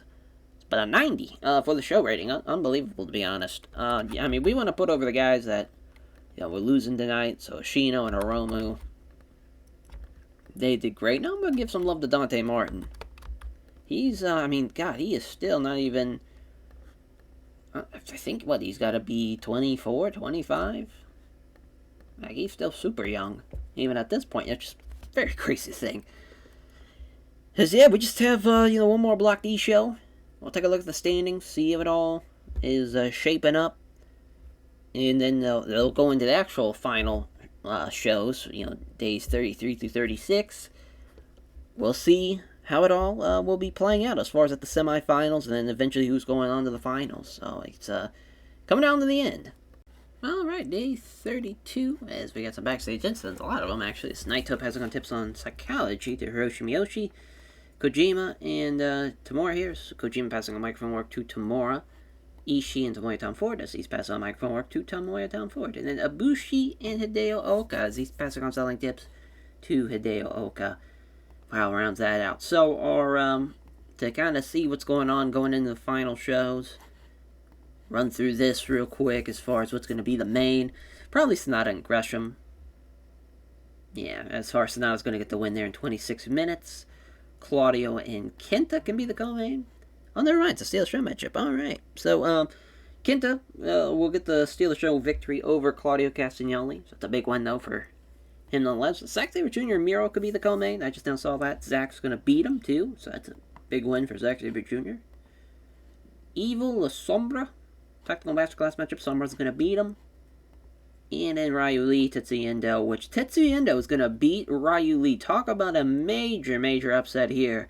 That could shake the block up really, really big with that win. Holy shit. Trying to think. Yeah, we'll keep that there. So, the tournament standings. So, Block A, it's already been decided. Will Hobbs is going on in the finals with his one loss, which was over Jon Moxley. He was fantastic. He's got Roddy left, which no matter what happens, as far as win or lose, he's still going on to the semifinals. What a performance, Will Hobbs. This is, man, he's got a chance at history, though. There has never been a black G1 winner. And he could be the first one. To be the first African-American G1 winner would be pretty cool. Pretty cool. Very much something that, sure, Bob Sapp is the first African-American heavyweight champion, IWGP heavyweight champion, but he never won the G1, never won, obviously, the New Japan Cup, because that wasn't a thing when he was in New Japan. So he's got a chance to really write some history with this victory, if, he does in fact beat whoever is winning Block B, which is Walter, so that match is going to rule, obviously. Two big motherfuckers going to beat the shit out of each other. Crazy that Tyler Black doesn't go in. Crazy that Konosuke Takeshita doesn't go in either. As far as great performances from a lot of top talent throughout that block. That was a really fun block to really see. Night in and night out, some great performances throughout it. As for Block C, Shotaro Ashino right now is in the lead, but my god, it is very, very close. If Ashino loses, boy, we're going to have some crazy tiebreaker scenarios. So Ray Phoenix, he beat Makabe, so did Hiromu, and so did Ashino. So no matter what happens, Makabe, unfortunately, pal, you're not making it, even if you win. So he's out of contention. Just mathematically not happening, thanks to tiebreakers. Hiromu, now he beat Ray Phoenix, so he's got that. But he lost to Shotaro Ashino. Oh, no, never mind. He won. He beat Shotaro Ashino, excuse me. As far as he beat Shotaro Ashino, and he also beat Ray Phoenix. So that's huge. So if he, in fact, wins and Ashino loses, he will advance to the semifinals to take on the winner of Block D. But man, Ray Phoenix, he's going to need a little bit of luck. Yeah, I mean, really, he's lost to both Hiromu and Ray Phoenix. He's lost to Hiromu and Ashino, so no matter what, he's also going to lose out on making it to the semifinals. So looks like it's Ashino and Hiromu's blocks to win, really just Ashino's to lose. If he loses to Jay White, that opens up the door. And now, of course, with Riley losing, boy, that has now opened up for Sonata to basically run away with this one with 13 points. Will he, in fact, become the Triple Crown winner as far as being a guy that wants to hold the heavyweight champion, the Intercontinental champion, and the Never Openweight champion? And also, if he wins the G1, my God, talk about a resume for Sonata that towards the almost in his 40s now, and he's still doing some revolutionary shit. And man, that's crazy. Sombra doesn't even, right now he'll finish with 10, so at least he has 10. Kento's going to have potentially 8. Zack Sabre Jr. potentially might reach double digits. It's going to come down to the last match. But yeah, I mean, just what a performance for Sonata. So it's either Shotaro Ashino and Sonata or Hiromu and Sonata. So that's going to be fun either way. But we do know for sure Walter Will Hobbs is the semifinals for the winners of Blocks A and B, which is pretty fun. Those are two perfect men to face off. It's kind of funny. There's a Gaijin kind of side, and then there's the native side. As far as with no matter what happens, we'll see a native talent going on in the finals, and no matter what happens, we'll see a Gaijin in the finals. But I mean, Walter, he'd be the first German G1 winner for sure. So there's history either way for Walter and Will Hobbs, no matter what happens out of that. Trying to think. Thinking maybe Blast Off. Yeah, maybe Abe and Jason Lee here. And maybe Jason Lee and Skywalker. Yeah, we'll go with that. I'm trying to think what we could use. Trying to think of like a lower end junior team that we can use. Yeah, nothing's really coming to mind. We have two new young lions, though. It's Kenji Shiga and, what's the other one? I forget the other one's name. I think I'll just go with unimportant here, maybe. Maybe it'll pop out at me. Yeah, Kenji Shiga and... Oh, there's Ichi. Well, Hichi Harase, I believe is how you pronounce that. Yeah, we'll probably keep that name. But, yeah, those are the two new young lions. They actually look pretty good. So that's a, always nice to see. We have so many, though. We're going to have to start shipping these fuckers out. going on excursion because Jesus, they're coming in fast, especially Kenji Shija. He's 23 already, so he's a little older for the young Lions. Yeah, Hideo Oka's 22. I'm just trying to think. Speaking of Hideo Oka, let's throw him out there. Actually, let's use the LA Dojo kids. Let's use Corey Oslin and Ryan Nevada. That'll work for me. Give Shun Skywalker a win. Why not? He rarely is involved in anything big. I don't have big plans for Shun Skywalker. I like him a lot. It just he didn't get over really as fast as I would have hoped. So yeah, we gotta pick our venue, which I believe. Yeah, we're back to the Green Dome. Will be a sellout. That's nice. Alright. It's a 60 for the opener. Shun Skywalker, Jason Lee. Good performance here. They have, excellent chemistry as Skywalker pins him with Skywalker Moonsault. And 9:33. Yeah, Corey Oslin. It's... I figured it would have worked out a lot better. Just right now, it hasn't really worked out as highly as I thought, just from stats-wise, but there's still time. There's still time as La Sombra beats Evil.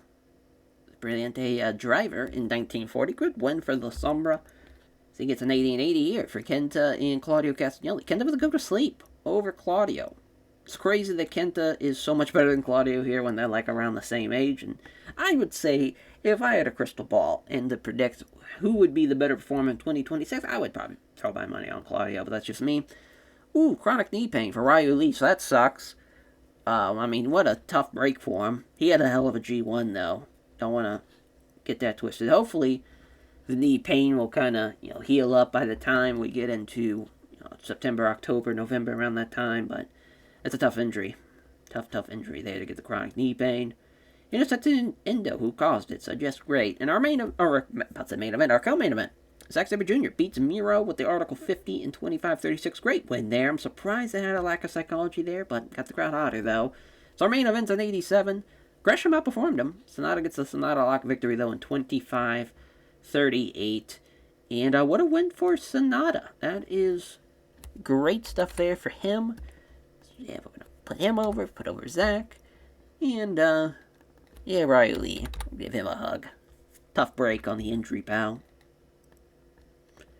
Yeah, now we're at the home stretch. The final shows for each block.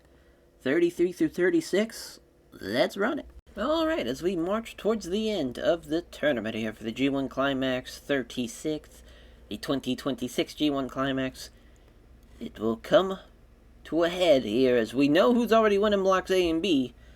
So we got some backstage incidents to go through, and just mainly for Will Hobbs, he wants to stay healthy. For Roderick Strong, he's looking to potentially, as far as if an injury happens, that might open up the door for somebody else to take his spot. So you never know. As far as it's technically something that you would think is not necessary, but if Roderick Strong can as far as cause some physical damage to Will Hobbs to the point where he can't even compete in the semifinals, and the next man up is taking a spot, and it might be here tomorrow. I kind of forget the lineup as far as who was behind him, but I'm pretty sure tomorrow was close. I think it was Pac and Moxley that was directly behind him, but that could really change things up. As far as for the backstage incidents, Hiroshi Tanahashi passing on tips on selling to Shobo Takebo, Nagata passing on Psychology of the Great Okan, and then Ishii passing on microphone work to Tomoya Tom Ford. As for our main event, that's a great question. It's Tanahashi's last G1 match, so figured this would be a fun main event. It's Moxley getting the win, which it sucks to see the Ace lose like that, but as far as Tanahashi's last G1 solo, as he sends the crowd home with an air guitar solo. Tough break for the Ace, but my God, has that man left it all out there. Hall of Famer, if you will. Make it 5 minutes. Co-main, though. Hobbs and Strong is not a bad call. It's the Steel Shrimp matchup, and Roddy's going to get the win. Now, what I like about this is basically, like we said, Roddy's trying to injure Will Hobbs at this rate. He's, trying to Pillmanize Will Hobbs' ankle, his arm, but the Dark Order come in and make the save.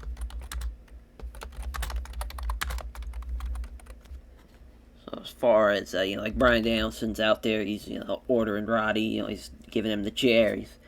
He knows what needs to be done, at least in his eyes, as far as, which is an interesting tactic, because you really haven't seen it from Dragon's Den, where, as far as they've really went for the jugular, if you will.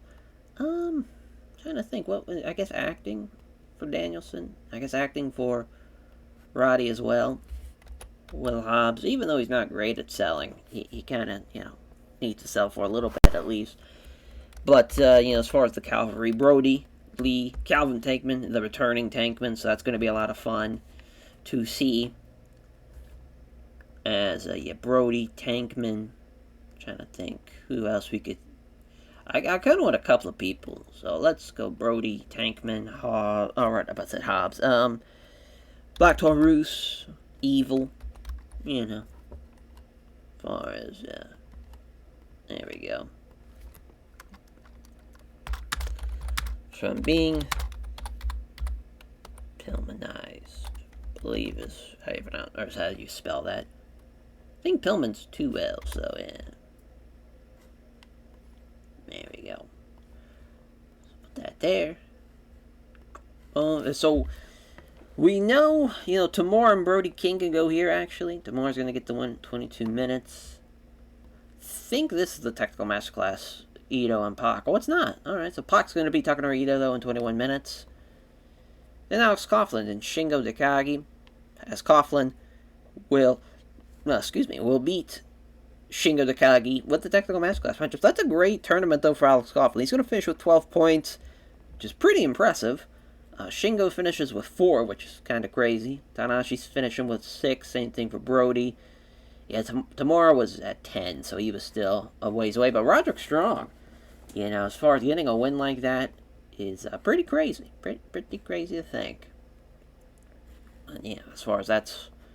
So we got some angles. We got a couple of them on this show. That's fun. For the undercard, so we do have both semifinals and finals cards set. We will have Daichi Hashimoto defend his junior heavyweight title against Francesco Akira. Of course, on the final, same thing for Lee Moriarty and Drew Gulak, the challengers for the Velocities. And it's official. Ashley Flair, Julia, it is set. We have Julia. There she is on the roster page. We have her. So we will have her and Ashley Flair for the women's title. Finally, we get it one-on-one. We're also going to have Hayato Tamura and Pac, U.S. title matchup. That's going to be a lot of fun to see.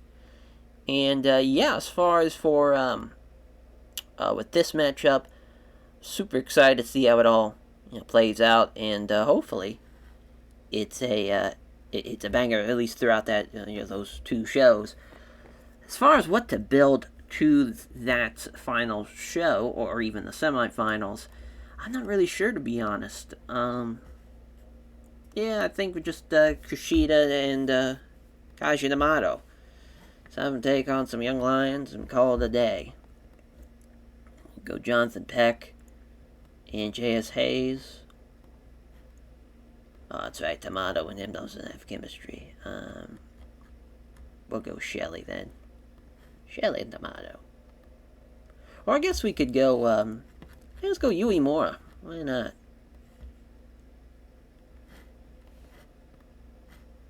Kingdom Strong Style will get the win, though. Kashi D'Amato will be beating J.S. Hayes. The opening contest. Let's pick a venue. So also, the fallout from this. So, because basically, there's going to be a tag match. Actually, it might just be a singles match. On Strong. We might make it a tag. I'm not sure exactly yet if we're going to do, Roddy and Hobbs. Or, not Roddy and Hobbs. Roddy and either Garcia, or even Show, or even O'Reilly against Tankman and either Evil or Black Taurus in a tag match on Strong. So we're not going to see the end of that, at least on this final show, but it's still going to be pretty fun, I think, to see how it all plays out, at least from that perspective. On Strong, so at least the New Japan Strong taping will make sense. So that's always nice. But oh yeah, we gotta pick a venue. Let's see. So I believe, are we back around to this stadium? Yes. All right. Nice send off for Block A though. They get a little stadium show. Tanahashi's last G1 match. Got a lot happening. As Kaji D'Amato and Yua Uemura beats Jonathan Peck and J.S. Hayes, the D'Amato Vine for Kaji D'Amato. I love Kaji D'Amato, man. We're going to get him some more wins. He's still performing pretty well. Shingo and Alex Coughlin, you get the 77. As Shingo outperformed him. Coughlin gets the win, though, with the STF in 1936. It's a 90 for Pac and Takanori Ito. 630 from Pac. Big win there for Pac as far as he had a great G1. Lost to Hobbs, and as far as I want to say, he one more loss, and then he had the draw with Moxley. He had Tamura. Oh yeah, he lost to Tamura. That's right. That's why the U.S. title match is happening. As Tamura beats Brody King with the face lock in 22-26. Not a bad match at all. Then our matchup with with Will Hobbs and Roderick Strong. The stronghold from Roddy over Will Hobbs. As let's Danielson jumps on the apron, chair shot to the back. Roddy rolls him through into the stronghold, and of course, as far as he's out of it from the chair shot, referee calls the bell, and then as far as Danielson throws the chair in the ring and tells him about the sort of jump from the top, sets it up for him, and Dark Order they'll come and make the save. The returning Calvin Tankman, and as far as he helps up Hobbs, and Hobbs has got to now recover. Luckily, he was not penalized, but he's got a quick-ish turnaround. As far as the semifinals, or I believe that Friday. So he's got a ways to go. Might be Saturday. Either way, he does have the advantage of having the slowest turnaround, I guess technically compared to everybody else. But the fact that this man almost lost, as far as almost had an injured arm or an injured leg. Injured ankle, that could have been really, really bad, but they make the save nonetheless. So 93, though, for our main event, Jon Moxley, Hiroshi Tanahashi. Death Rider from Moxley, Will Hobbs, of course, your winner of Block A. What a performance, though, from Moxley. He's had a great G1, and what a final G1 for that man, the ace, almost 50 years old, and he's still outperforming a lot of the guys on the roster. Pretty crazy. But what a show. What a final show for Block A. I thought they had some great shows. Really was a great, talented little group, though. They got Moxley, Pac, Tamura, Hobbs, Tanahashi. They get some great talent. And even the lower end of the guys. Shingo, of course, a former G1 winner, former heavyweight champion. Even in the save, obviously in real life it happened, but here in the save as well. As far as, from that perspective, Brody King still on the come-up, Takanori Ito on the come-up, so a nice little block. As we'll put some love to Moxley and Pac and a big old hug for the ace in his final G1. Good shit there. 3 more G1s left as far as G1 shows. As far as on to day 34. Alright, day 34 shows you how long this recording sessions went. As New Japan World. Backstage incidents here, as Danielson passes the microphone work to Daniel Garcia and Psychology to Jerome St. Pierre. So, a fun main event for Walter, though, as far as even though he's going on to the semifinals to take on, Will Hobbs. He beats Kota Umeda here, which is pretty big. First time meeting. This is an interesting one.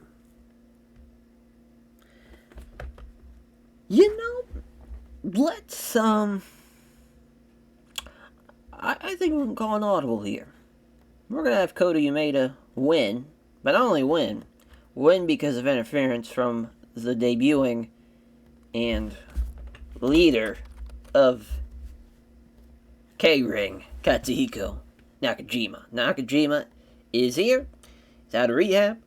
And immediately, as far as the reveal of the stable, that he will be leading, and the reason why Kota Yamada is here, everyone thought, he was just a freelancer from DDT that left and now is getting his feet wet. That was, as far as that was the impression at the start. But now you see the full reveal, and it's K-Ring. It was going to be, I wanted something with Dream, but I figured, as far as Diamond, oh my god, I already forgot the goddamn name. It's Diamond K. Oh my god, because what was gonna be, I thought about maybe doing Diamond Ring from back when, obviously, the, Kensuke Sasaki, Nakajima, Kento Miyahara, that era, and I thought that'd be kind of a fun idea, but since that wasn't a New Japan thing, I figured, well, we should probably go with something else. So I went with taking Diamond and going with K, Diamond K. At first it was maybe Diamond Dream, but this is what we got. Diamond K, we're going to give him a logo and whatnot. Probably in the next episode, actually 111, that's probably when you're going to see it. Since this is kind of the big reveal, it'd be kind of fun to not have a logo just yet, and then the logo, later on, but which actually it wouldn't be really that later on, but it'd be, as far as in September. But here's what we have. Katsuhiko Nakajima, Kozai Fujita, Kota Yamada. So you can see the pattern. It's K's. It's K's all around. And that's the idea. It's kind of like the M Alliance. If, you kind of look at a correlation like that. But it's Diamond K. Yeah, with Nakajima, Kozai Fujita, and Kota Yamada. Really with Nakajima, I just felt like he was built to be a kind of a leader right out of the gate for us. With the fucking veteran leadership that, coming from the tutelage of Kensuke Sasaki, that's pretty awesome. So yeah, as far as the big 2 points for Kota Yamada in his last, as far as his first G1, ending with a win thanks to the Diamond K leader in Katsuhiko Nakajima. Crowd main event, though, is, two men from the old guard. Oh, never mind. It's a tactical masterclass matchup. Shinsuke Nakamura, Kazuchika Okada. God, we could talk about these two, their history for forever. As far as here in the safe, they had the one Intercontinental title matchup at Dominion a couple of years back. Other than that, that's been the only match they've had, so we've kept them apart pretty sparingly, which I think is for the best, because those two, very, very special. Two of the biggest stars of New Japan's history. Konosuke Takeshita, though, will beat Juice Robinson in his final G1 matchup. And, Juice has been just tremendous for us. It's just he has not gotten the success as far as the accolades, but he's been a part of some big angles, and he's been a part of just having some great performances. He's been very consistent. He hasn't really dropped down or any ratings from 2020 to 2026. Then we'll have Taku Nomura Rush, which is, I think, the Steal the Show matchup. It is. Rush is going to beat Taku Nomura there. And so Nakamura and Okada's obviously got to be the starting contest. Shota Umino and Tyler Black. As we're going to see Shota Umino, though, get a massive win, beating Tyler Black, and using a little bit of strategy as far as Tyler Black getting, as far as getting targeted with his legs from Shota Umino, as far as figure 4 around the ring post, slamming him into the ring post, even using a chair while his leg is up against the ring post. So really targeting the legs, and it ends up working out for him. And Tyler Black is so furious at this. And as far as actually, let's also have interference. Or we can have Moxley's at ringside, right? So yeah, we'll have John at ringside. A little distraction as well. He doesn't directly interfere, but he helps out with Shooter, as far as, gives him, a chance to, as far as just to distract the referee, for him to kind of keep the figure 4 around the ring post longer, stuff like that. Where he's not directly helping, but he's helping him in other ways, in other facets. And this is, this pisses off Tyler Black. And Tyler Black immediately is saying that he's going to go to the office and he's going to request a match to where, as far as Shooter's daddy, if you will. That's his words, not mine. But Shooter's dad, Jon Moxley, is not going to help him out and help him interfere. He's wanting a cage match with Shota Umino. So Shooter and Tyler Black in a cage. That will be happening at the semifinals. But that was, Tyler Black, just as far as he's making his way, with his bags packed, he's making his way towards the New Japan office, leaving the arena. Basically, cutting a walking promo, if you will, with him heading out of the arena, and a very pissed off Tyler Black. As far as it's going, to Quest.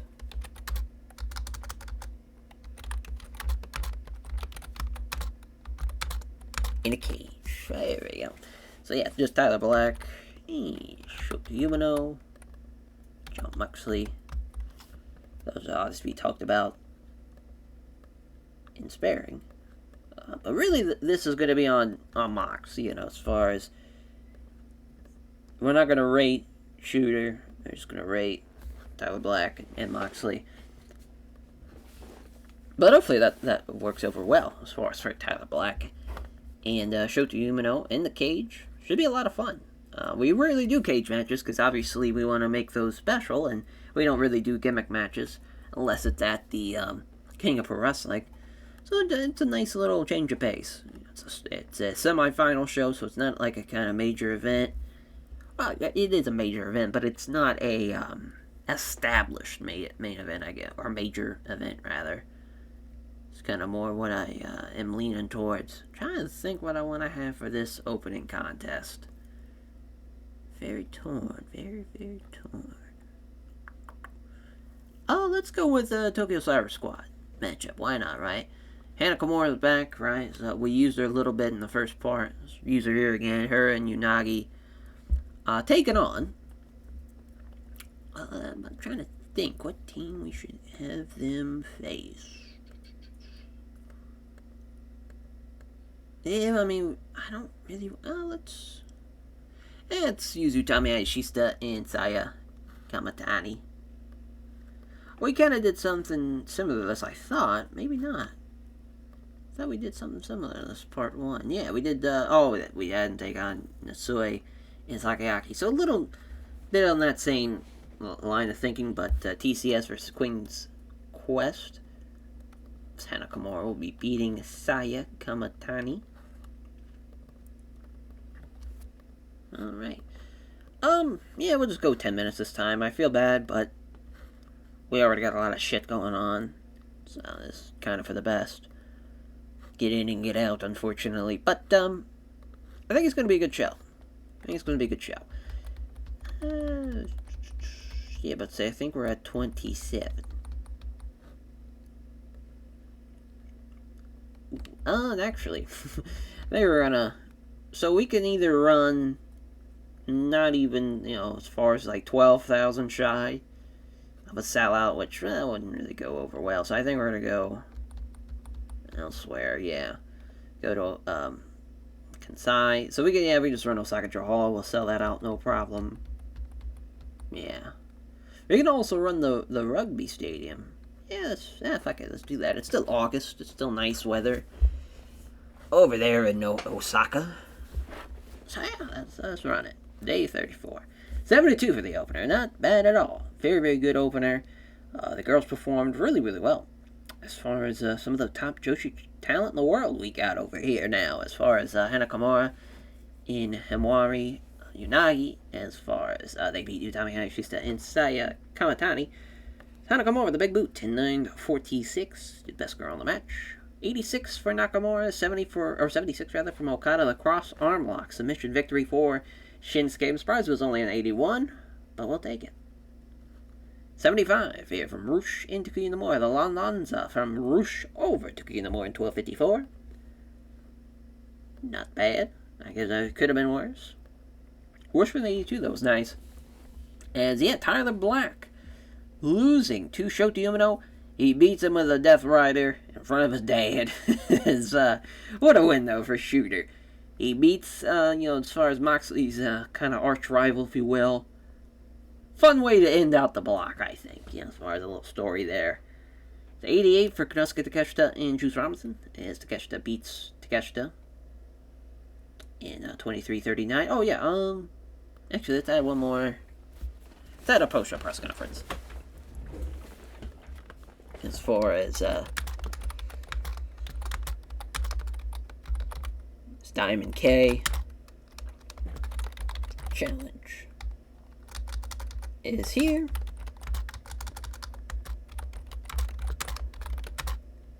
Is ready for his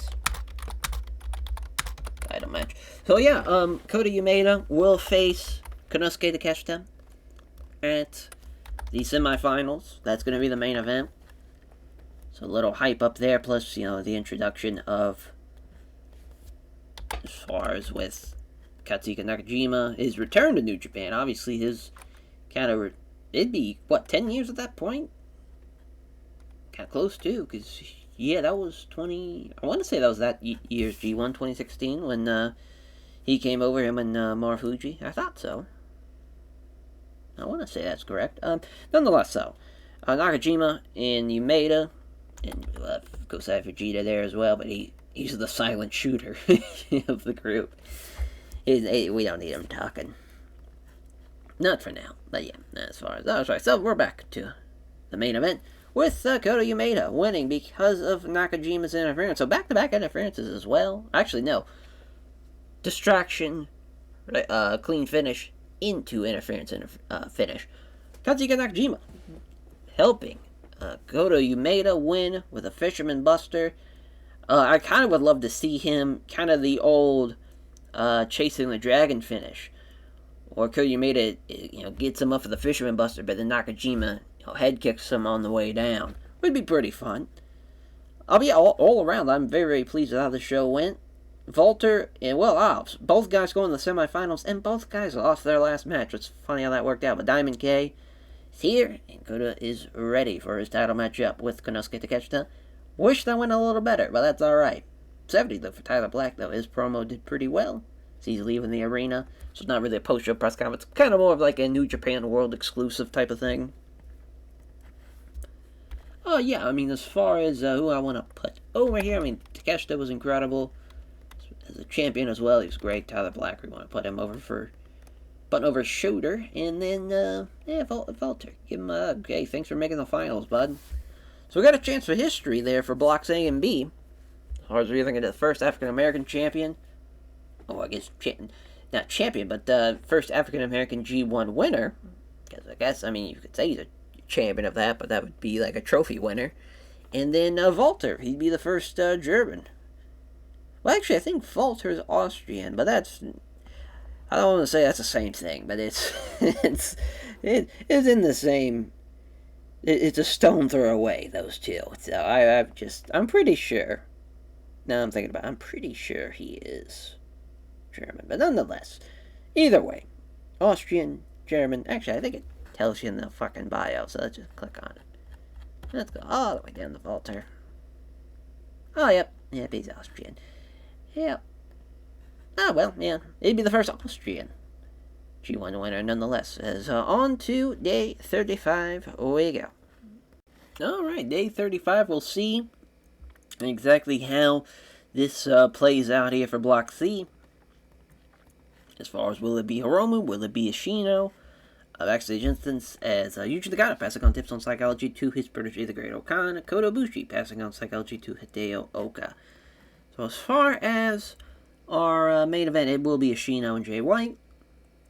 And Jay White beats Shotaro Ishino 28 minutes. Hiromu, will he beat Eddie Kingston? He will. So that will, of course, mean that Block C will be won by Hiromu. And thanks to the, as far as the tiebreaker win, he'll be advancing. Tough break for Ray Phoenix, though, as far as if he would have potentially got a win over, Hiromu or Shino, this would have helped him out. Either way, though, it doesn't even matter, because he's going to lose to Tetsuya Naito. Naito's going to beat him in 22 minutes. How about that? But yeah, as far as I think that'll be the co-main, yeah, that'll go here. Kota Ibushi, the Great Okan. Tactical Masterclass matchup as Ibushi will beat Okan, and then Makabe and Fujinami. Dan Makabe getting the win in 24 minutes.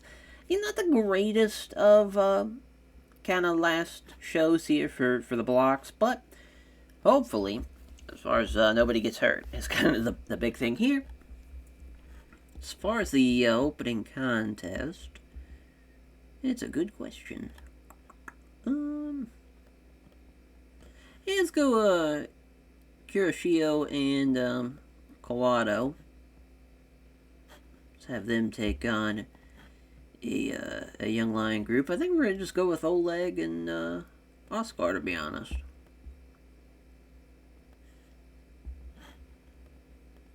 Yeah, and 10-minute matchup. As we'll give it to Kuroshio. Get him the win. Not too bad. So yeah, we just gotta make sure we pick a venue. I mean, yeah, we would still sell at the Ice Arena, no problem. So we'll run here. Then we'll go on to the final tour show as Kawato and Kuroshio get the win over Oleg and Oscar. At least Oscar's almost in the 40s, but Oleg's still got a ways to go. They will probably... They might be one of the first Young Lions to kind of be sent out, mainly because I really don't know what I want to do with them. They're kind of like attached to the hip for me right now, and that's not great, especially when they don't really have particularly good stats. At least Oscar does a little bit, but Oleg, it's not really working out for him. They're both kind of old too, so yeah, they might end up going out relatively soon here on excursion. Kota Ibushi with the Phoenix Splash over the Great Okan on 23:59. Ray Phoenix beating Tetsuya Naito beating Ray Phoenix, but Ray Phoenix completely outperformed him. Naito with a Destino. Shocking win, to be honest there. Naito's probably got one more G1 in him, and that's about it. Even then, that might be a bit of a stretch at this rate. But yeah, he'll definitely get a send-off. Probably the next G1. G1 37 will be his send-off. The 76 from Makabe and Fujinami. Oof, this has been a pretty awful show. Arm trap German suplex from Makabe. He gets the win. He did good, but Fujinami still got a ways to go, unfortunately. I feel like he's getting better, but he's kind of hitting that brick wall of kind of the upper talent. It's just sat perfectly right there in the mid-card. Hiromu gets the win with the time bomb, though. He did well. Kingston with a 57. Got the crowd buzzing, for this matchup, so not bad. Overall, it did its job. Got the crowd buzzing for our main event. Oh, 81. Thought that would at least be in the 90s, but alas. And it's crazy to think there was a 3-way tie, but the tiebreakers give it to Hiromu. Awesome stuff there. Shino with an 89, JY with an 80. Nice to see JY doing well, but yeah, that was one of the worst shows yet. We figured it was going to be. I thought the main event maybe would have saved it, but just not in the cards. Hiromu, though, he's going on to the semifinals, and we'll see if it will, as far as with him, he's got Sonata left for Block D. So that's going to be exciting to see how he does with Sonata. Of course, two men that have left to lead their own group and have had great success. At least Hiromu, he had that great success beforehand. He was, IWGP champion. He was, as far as winning the New Japan Cup and all that fun jazz, but he's got a chance to do something he never did, and that's win the G1. Same thing for Sonata, so that's going to be a lot of fun. As on to the final block show we go. Alright, the final tour show. Set for New Japan World. Here we go, backstage incident. Nakamura passing on psychology tips to Moroka Takado. So, Jonathan Gresham's Zack Sabre Jr., fun match there. Obviously, leader and stablemate. Ryu Lee and Sonata's out of the match, too. It sucks that Ryu Lee's knee got fucked up during the tournament. But again, shockingly, we made it. 36 days, no major injuries. This is a technical masterclass match of 28 minutes. Zack Sabre Jr. is going to beat Gresham. Riley and Sonata would have been the main. It sucks he's going to get the win. It's funny that he's going to get the win because obviously Sonata, he will finish with 13, so Riley's going to be 1 point behind him. Maybe an unmotivated Sonata, just looking to kind of reserve himself. He knows that he's got a quick turnaround, so he's looking to... It's funny that out of everybody, Hiromu's the only guy who won going into the final, at their final show. So it's very, very strange to kind of see that shift in momentum.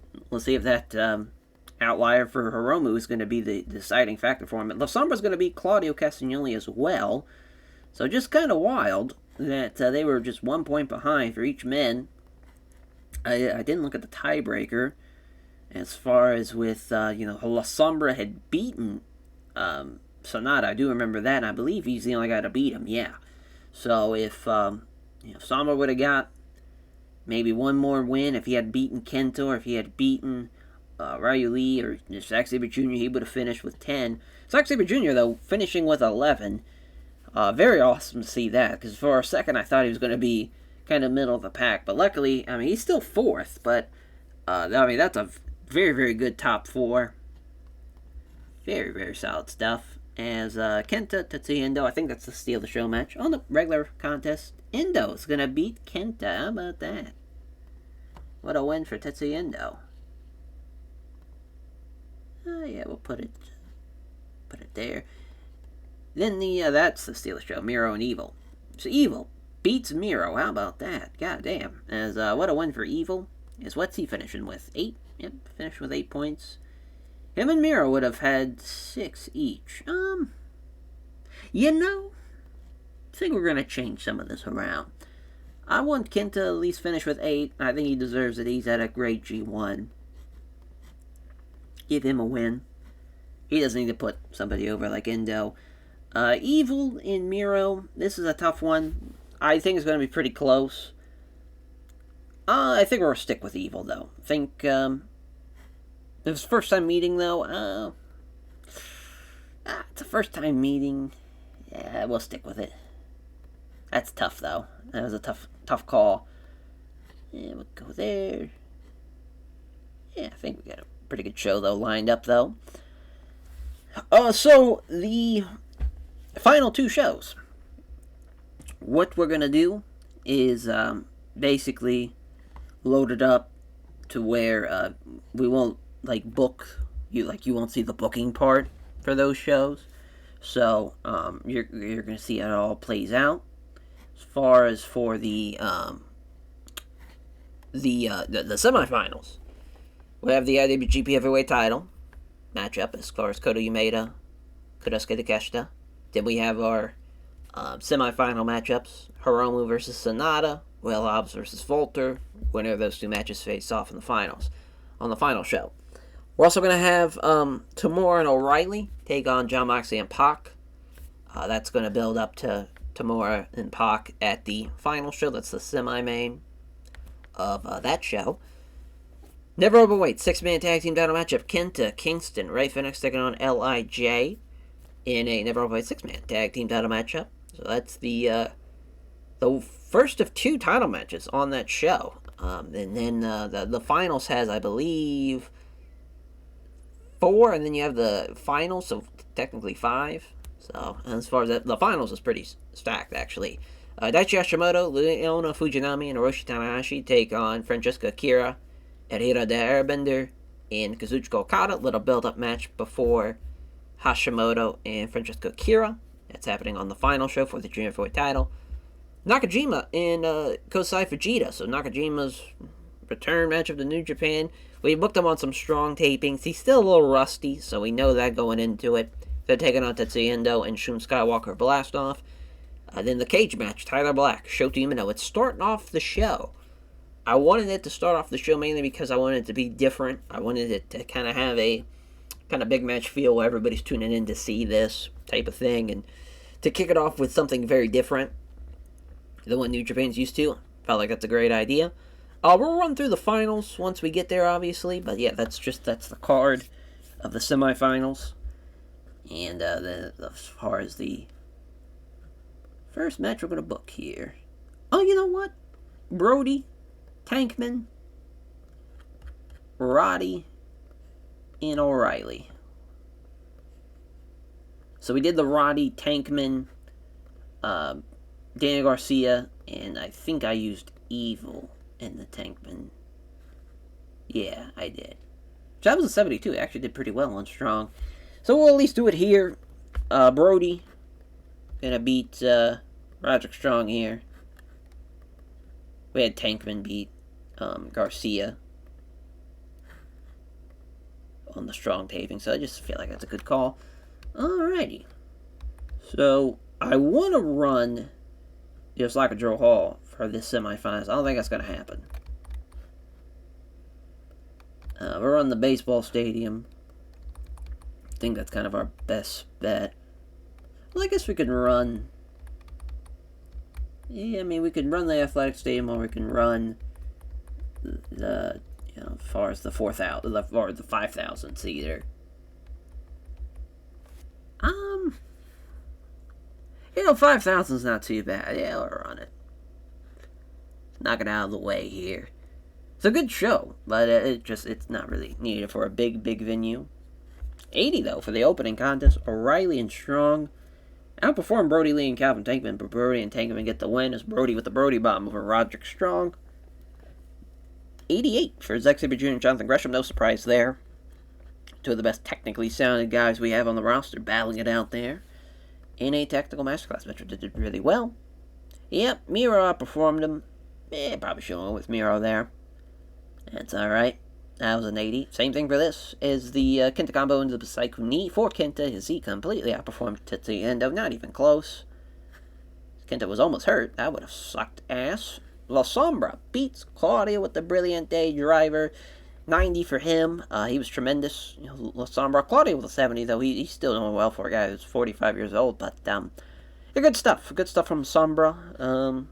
Trying to think. Is he starting to slow down? Yeah, he is. Overwhelmed by manager. Huh. Did not know that. We're still going to keep him as Suzuki as his manager. It just is what it is. Ryu Lee beats Sonata in 27-34. Yeah, this was a unique one, because we probably could have had Sonata win and be okay with it. Yeah, probably looking back, he probably should have won, but that's alright. I think that would have made more sense. Other than that, though, really good show, actually. 380s, an 88, and 290s. That's not bad at all. Overall for the show. So, give some love to Sonata. Hey, you made it to the semifinals. Give some love to Ryu Lee for working with some chronic knee pain. I know that's gotta suck. And, poor Miro. Sorry about that, pal. Probably, you should have beat him. That's alright. So, yeah. The G1, it's at least the block matches are over with. Now we just have our semifinals and finals. And, we'll be there for the semifinals. Alrighty, the semifinals. The cage match starts us off as Tyler Black beats Shota Umino in the cage match as he wins the God's Last Gift. Oh, yeah, just a fun little match, as far as having, Shooter really with this one being the babyface. I want him bleeding. I want him selling his ass off. And Tyler Black's just a man possessed in there. With it, once that cage door slams shut, he is on him. And it's almost a one-sided affair. There's hope spots for sure, but he gets cut off, relatively fast. It's basically Tyler Black letting out a bunch of frustration, the frustration from not only his stuff with Moxley, but now with Shooter, and, losing the Shooter. It's a whole, that whole jumble pie of aggression coming out at the Shooter here. And that's a nice little story to tell. There's a 66, oof. As Nakajima's still a little rusty, which is crazy that he did as bad as he did, and he was really off his game too. But once he gets kind of raring to go, I'm expecting him not to be as great as I would have hoped, mainly because I would say he's going to be around the 70s when he starts off, maybe even better. It is nice to think that, he's still rusty, he's in like a 60 range, so maybe he'll be even better. The fact that he just barely got outperformed by performers that are not rusty, that are not having problems, shows you how talented he is in the same breath. But yeah, not the greatest of starts, but gets, as far as the Diamond K group out there, and gets them with a win as they beat the Blast-Off team at Tetsuya Endo and Shun Skywalker. 81 for Koji Kamai and Daichi Hashimoto. Leono Fujinami and Hiroshi Tanahashi's Francesco Akira beats the Ace, with the Akira Salt going into his junior heavyweight title matchup with Daichi Hashimoto. Yeah, this was a tough one, because Fujinami, I was like, he's probably going to be the worst guy, and he was. Thought about maybe having him lose, but just felt like it was better to help elevate someone like Francesco Akira than have him beat Fujinami. So, well with that, but the crowd got hotter, so that's nice. As our never overweight 6-man tag team title matchup, boy oh boy. So at one point, it's as far as there's Shingo and Kingston, they're battling in the ring, back and forth, rights and lefts, But out comes Katsuhiko Nakajima. Comes down the ramp, and Kenta sees him. And, he's not trying to cause any harm, but he's going over to talk with Kenta. And basically, you can't hear it. It's not picked up on the mic, but you could tell Ray Phoenix is like, hey, man, we got to focus on the match. And finally, he kind of realizes that him and Kenta, that they're talking, and so Kenta's not really paying attention. So Ray Phoenix, at one point, it turns into a 3-on-2, where or 3-on-1 with somebody gets tagged in, and they're doing their triple team moves, and Phoenix just says, fuck it, I'm gonna help Kingston in there. Turns into 3-on-2. Kenta comes in to make it potentially 3-on-3, but instead Busaiku knee onto Kingston, and how he after the Busaiku knee, go to sleep to stick the dagger into Task Force Death, as he has left Task Force Death, and he has joined Diamond K, as Kenta joining Diamond K gives them much needed firepower. But also, I love the idea of him and Nakajima teaming. That would be pretty awesome, so hence why that's mainly the driving force, but also gives them some momentum, gives them a shake-up for Task Force Death. Kenta was one of the original guys. He was the first Bullet Club guy to leave into Task Force Death. And that was huge. When he made the jump. Made the jump when he won the heavyweight championship. And it's crazy to think that the original Task Force Death, almost nobody's there that was a part of the original group. Shito Shino not there, obviously. Kenta now not there, obviously. Doring not there. Just as far as that whole kind of group that started it, not there. It was originally, an outsider group. Death Triangle came in. Then, the Death Riders came in. And now you got the Death Triangle and the Death Riders now are basically the only group that's left. So, pretty shocking. Pretty shocking to see that turn. I don't think anybody saw that coming, as far as this very much an out-of-nowhere type of turn. But the LIJ, though, they do retain their belts. It's their third defense of the never openweight 6-man tag team titles. But yeah, Task Force Death loses out on a great member in Kenta. So that's, but man, Diamond Ring, though, they just, you got Kota Umeda, got Kenta, got Katsuhiko Nakajima, got three hungry guys right there. And you got some veterans, you got some youth, you got a little bit of everything. Kingston was almost injured by Bushi, so that would have been just a shit topping on top of this one. But yeah, this is a hell of a tag match. The Gory Bastards, Jon Moxley, Pac versus Kyle O'Reilly and Heihachi Tamura. Hell of a match here. If O'Reilly wasn't off his game, this would have been even better. Moxley with the Death Rider in 27:52, so the Pac Tamura matchup, that's going to be a lot of fun to see on the finals. Little preview of that. But yeah, a lot of green, though. We got great chemistry pretty much all the way around. Tag teams, excellent, great chemistry there. Commentary's got pretty good chemistry. Brian Davis and Tamura pairing has good chemistry as well. Just everything going well there.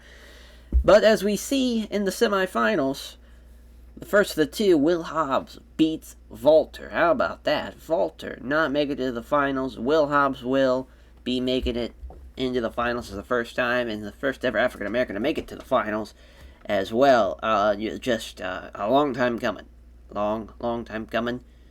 And for Hobbs, man, he's been on a run. And it's finally culminated potentially just one more match away from a victory. We'll see who he'll be facing. He will be facing Hiromu Takahashi. Sanada falls short of his dream as far as he was wanting to win this G1, to go on to Wrestle Kingdom and be the heavyweight champion of the world. But for Hiromu, beats him and will be potentially becoming the G1 Climax winner for the first time. So both men looking to become the G1 winners for the first time. Talk about two polar opposites, though. One man is a fucking brick shit house of a person, as far as Will's probably 6'4"-ish. He's pretty tall. He's 6'4", 6'3", big as fuck. And Hiromu, maybe 5'8" on a good day, maybe 200 pounds. This is speed versus power. And David and Goliath, all the fucking analogies you want to use, that is what will be our finals. And but to see who's the heavyweight champion, though, Konosuke Takeshita does in fact beat Kota Yamada, so that would have been a crazy night for Diamond K, but in fact, they will not be not only the heavyweight champion, but getting the new member of Kenta. But Konosuke Takeshita, third defense here with the Wall of Takeshita. He beats him. As far as, felt like this was the right call to have them main event for the semifinals instead of having it down the line. Felt like this was the right time to do it. Quick turnaround, and so successful defense for Konosuke Takeshita, and now he gets to wait eagerly and see who will be potentially awaiting him, if he can survive, of course, and if the person winning can survive hanging on to the briefcase. But as far as the post-show press conferences, we have Sanada, who is upset, but he's not completely distraught, and that he's Milano collects they tease, calming him down, and it's just usually Milano handles the press conferences, but Sanada's just like, listen, the dream, it's not over. It's not over. It's delayed.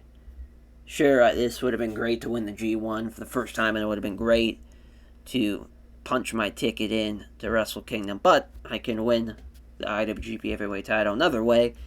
That's winning the King of Pro Wrestling. So now he's focused on the future. He's already, he's thinking ahead. He's always been thinking ahead.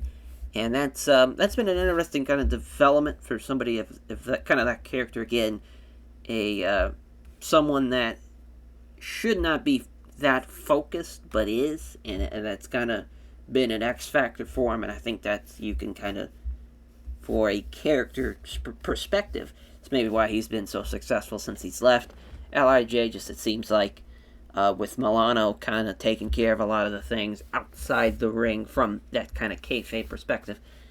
It's maybe focused him up as far as maybe opened his eyes and opened his mind to thinking ahead and kind of planning and strategizing his ways of getting to the top and getting to that kind of that stardom status, if you will, for Sonata. So that's just a little, it's a downer, but it's not a end of the world downer. And on the flip side, we got Will Hobbs as a celebratory Dark Order. Man, you're talking about they haven't had this type of success since Brody. And even then, Brody, he made it to the New Japan Cup, and he won the New Japan Cup. But he didn't have a potential G1 Climax finals. And, as far as the potential to be going to Wrestle Kingdom in the main event, he'd also be the first, obviously, African-American person to main event a Wrestle Kingdom. So there's a lot on those big-ass shoulders of Will Hobbs. But, as far as not only the celebration, but it's focusing on what the task at hand. And sure, Hobbs might joke about how he's going to squash that little, Hiromu like a bug. And even then, all the voices are like, listen, we've made a special call. We got someone for your corner for that finals. So, little surprise coming for the finals. That's going to be a lot of fun to reveal. And then Diamond K, of course, with the newest member, Kenta. So we'll obviously take him out of Task Force Death.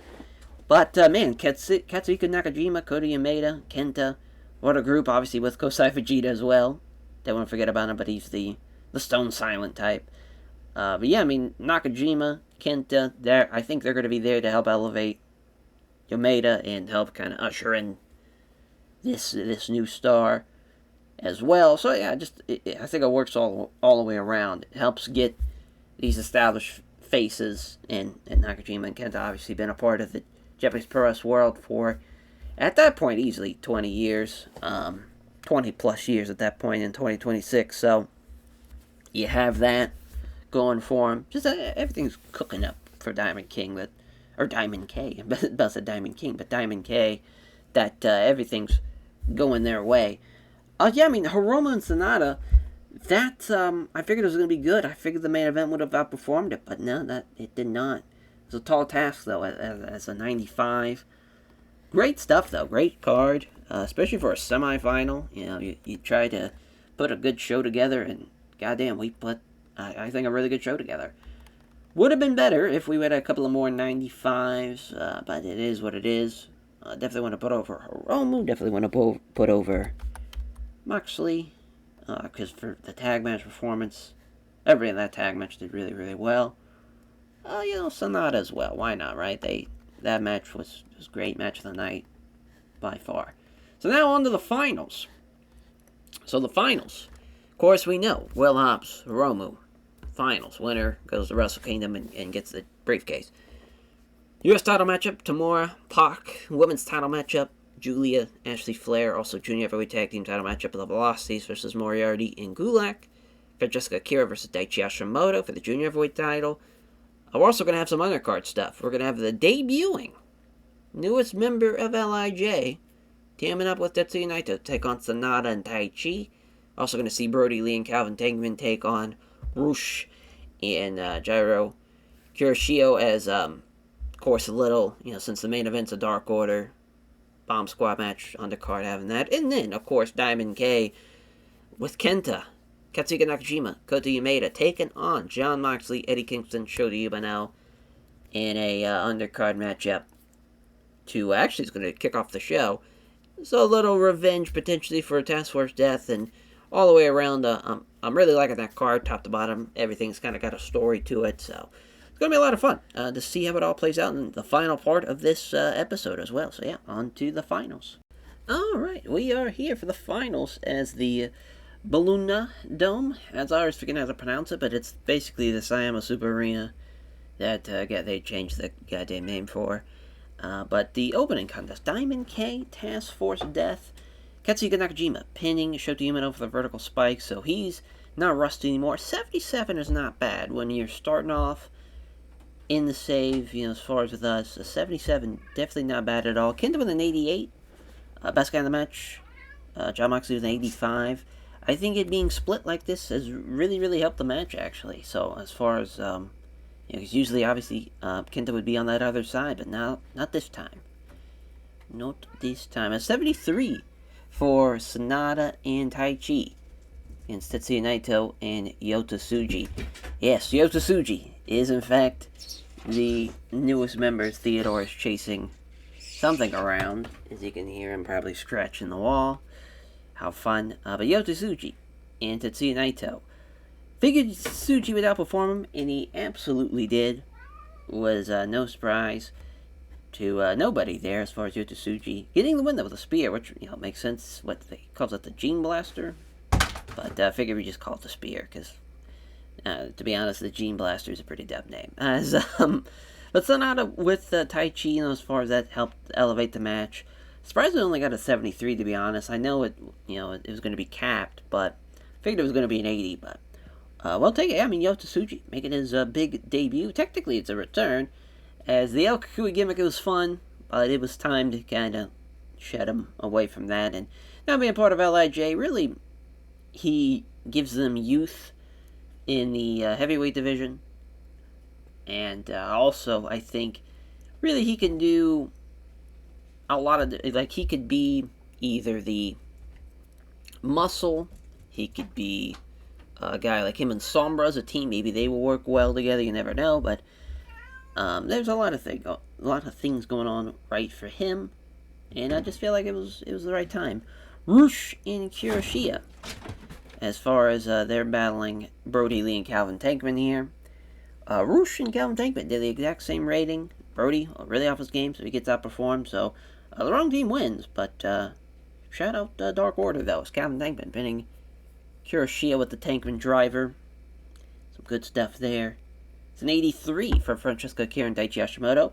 Hashimoto still is one of the best junior heavyweights in the world. Like, he's just been incredible, been a very, very pleasant surprise.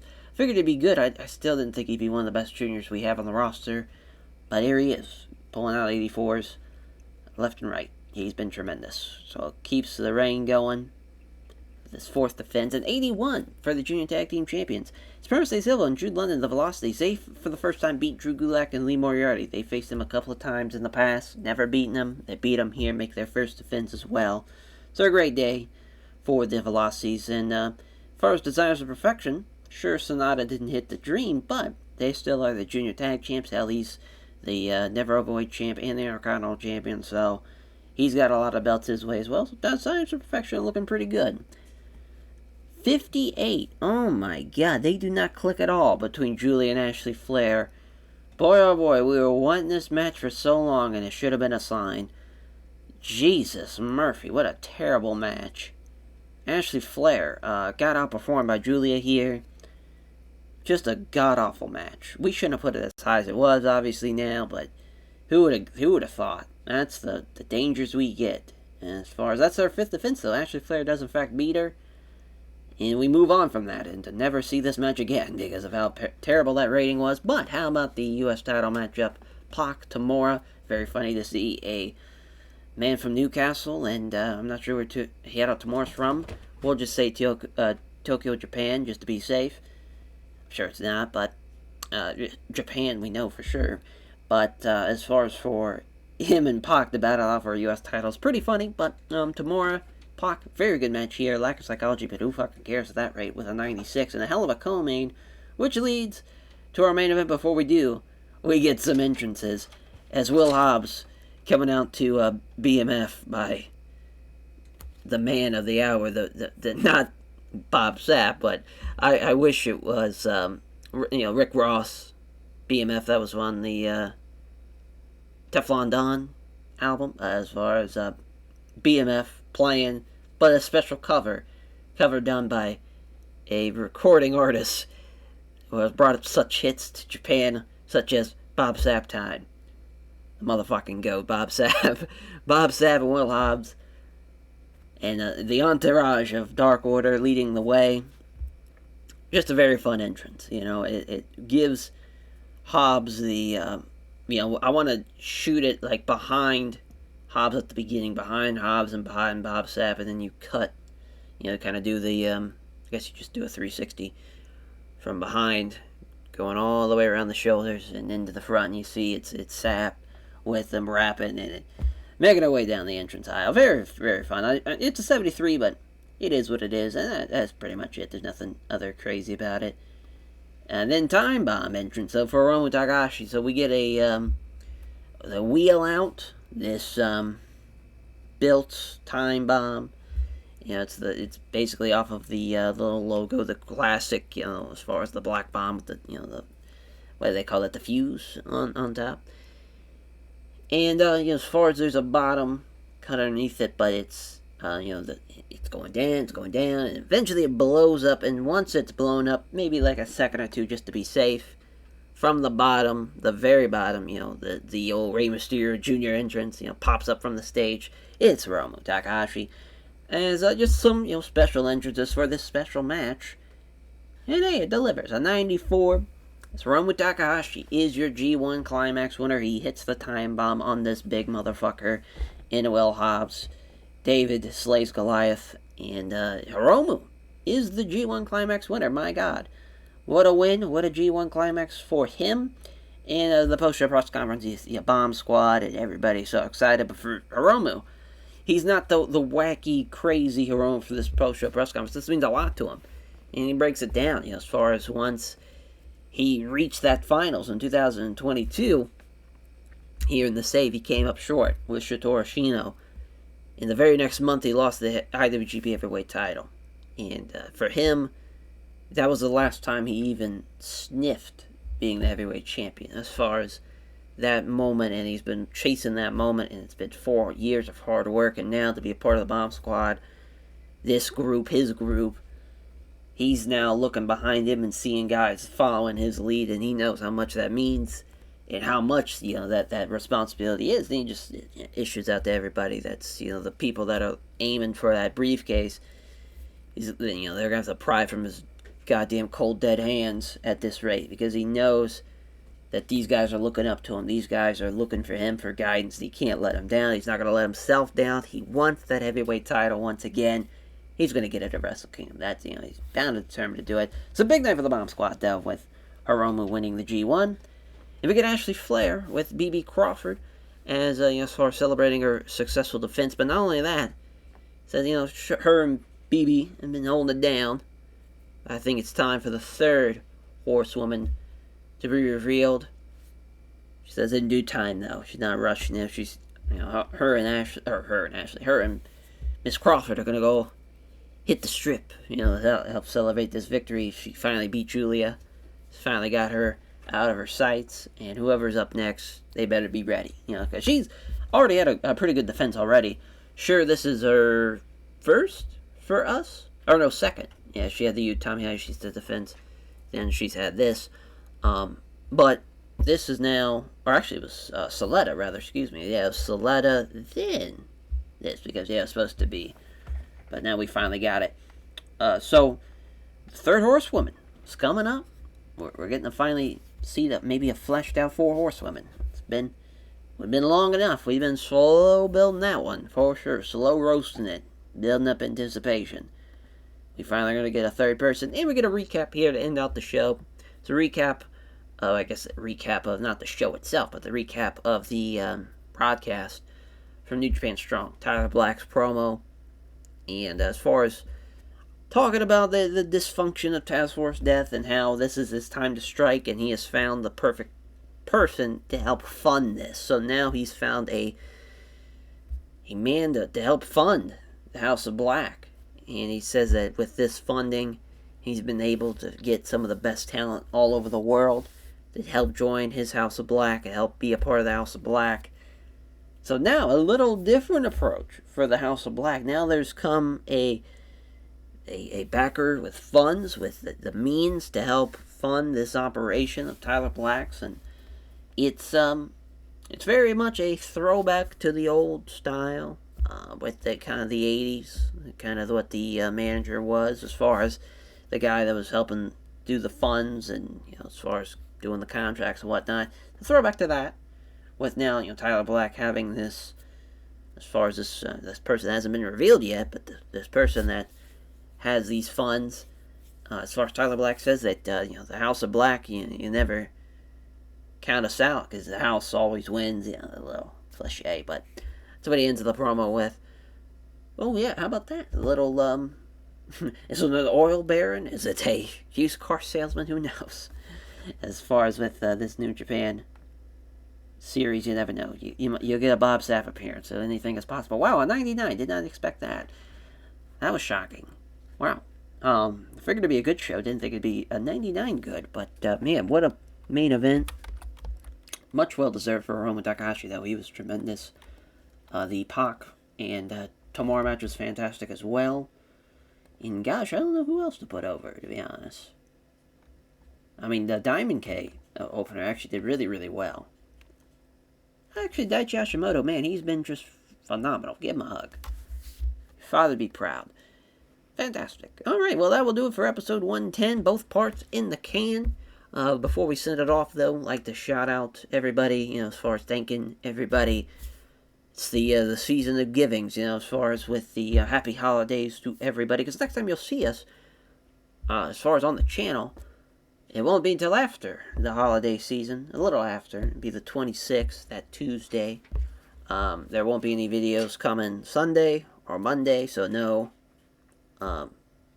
UJPW video, no MMA 5 video coming out Sunday and Monday. Gonna take a break for the holidays there. Just feels like that's for the best. So, a little bit of a layoff, but hey, you guys got a lot of stuff going on. As Theodore's, he's signaling the go home here. So, it's Yusuke Okada. Oh wow, that's interesting. That fucking Ida is the junior champion, and he's the All Asia Tag Champ. How about that? Huh. But yeah, as far as thank you all for watching, thank you all for all the support, all the love. We're about to usher in a whole new year. Hard to believe it'd be just a whole new year, but we're still doing New Japan. We're still doing W5. I do have a series that I have planned with TEW. Just trying to fit it in the schedule, mainly is the big thing there. It might be a thing where it's such a big series, it might be like a daily series, which would be pretty wild to try, but it's honestly so big that that's kind of the only way it's probably going to be done. So there is that, and so we'll catch you guys though for the King of Pro Wrestling in the next episode. Take care, everyone.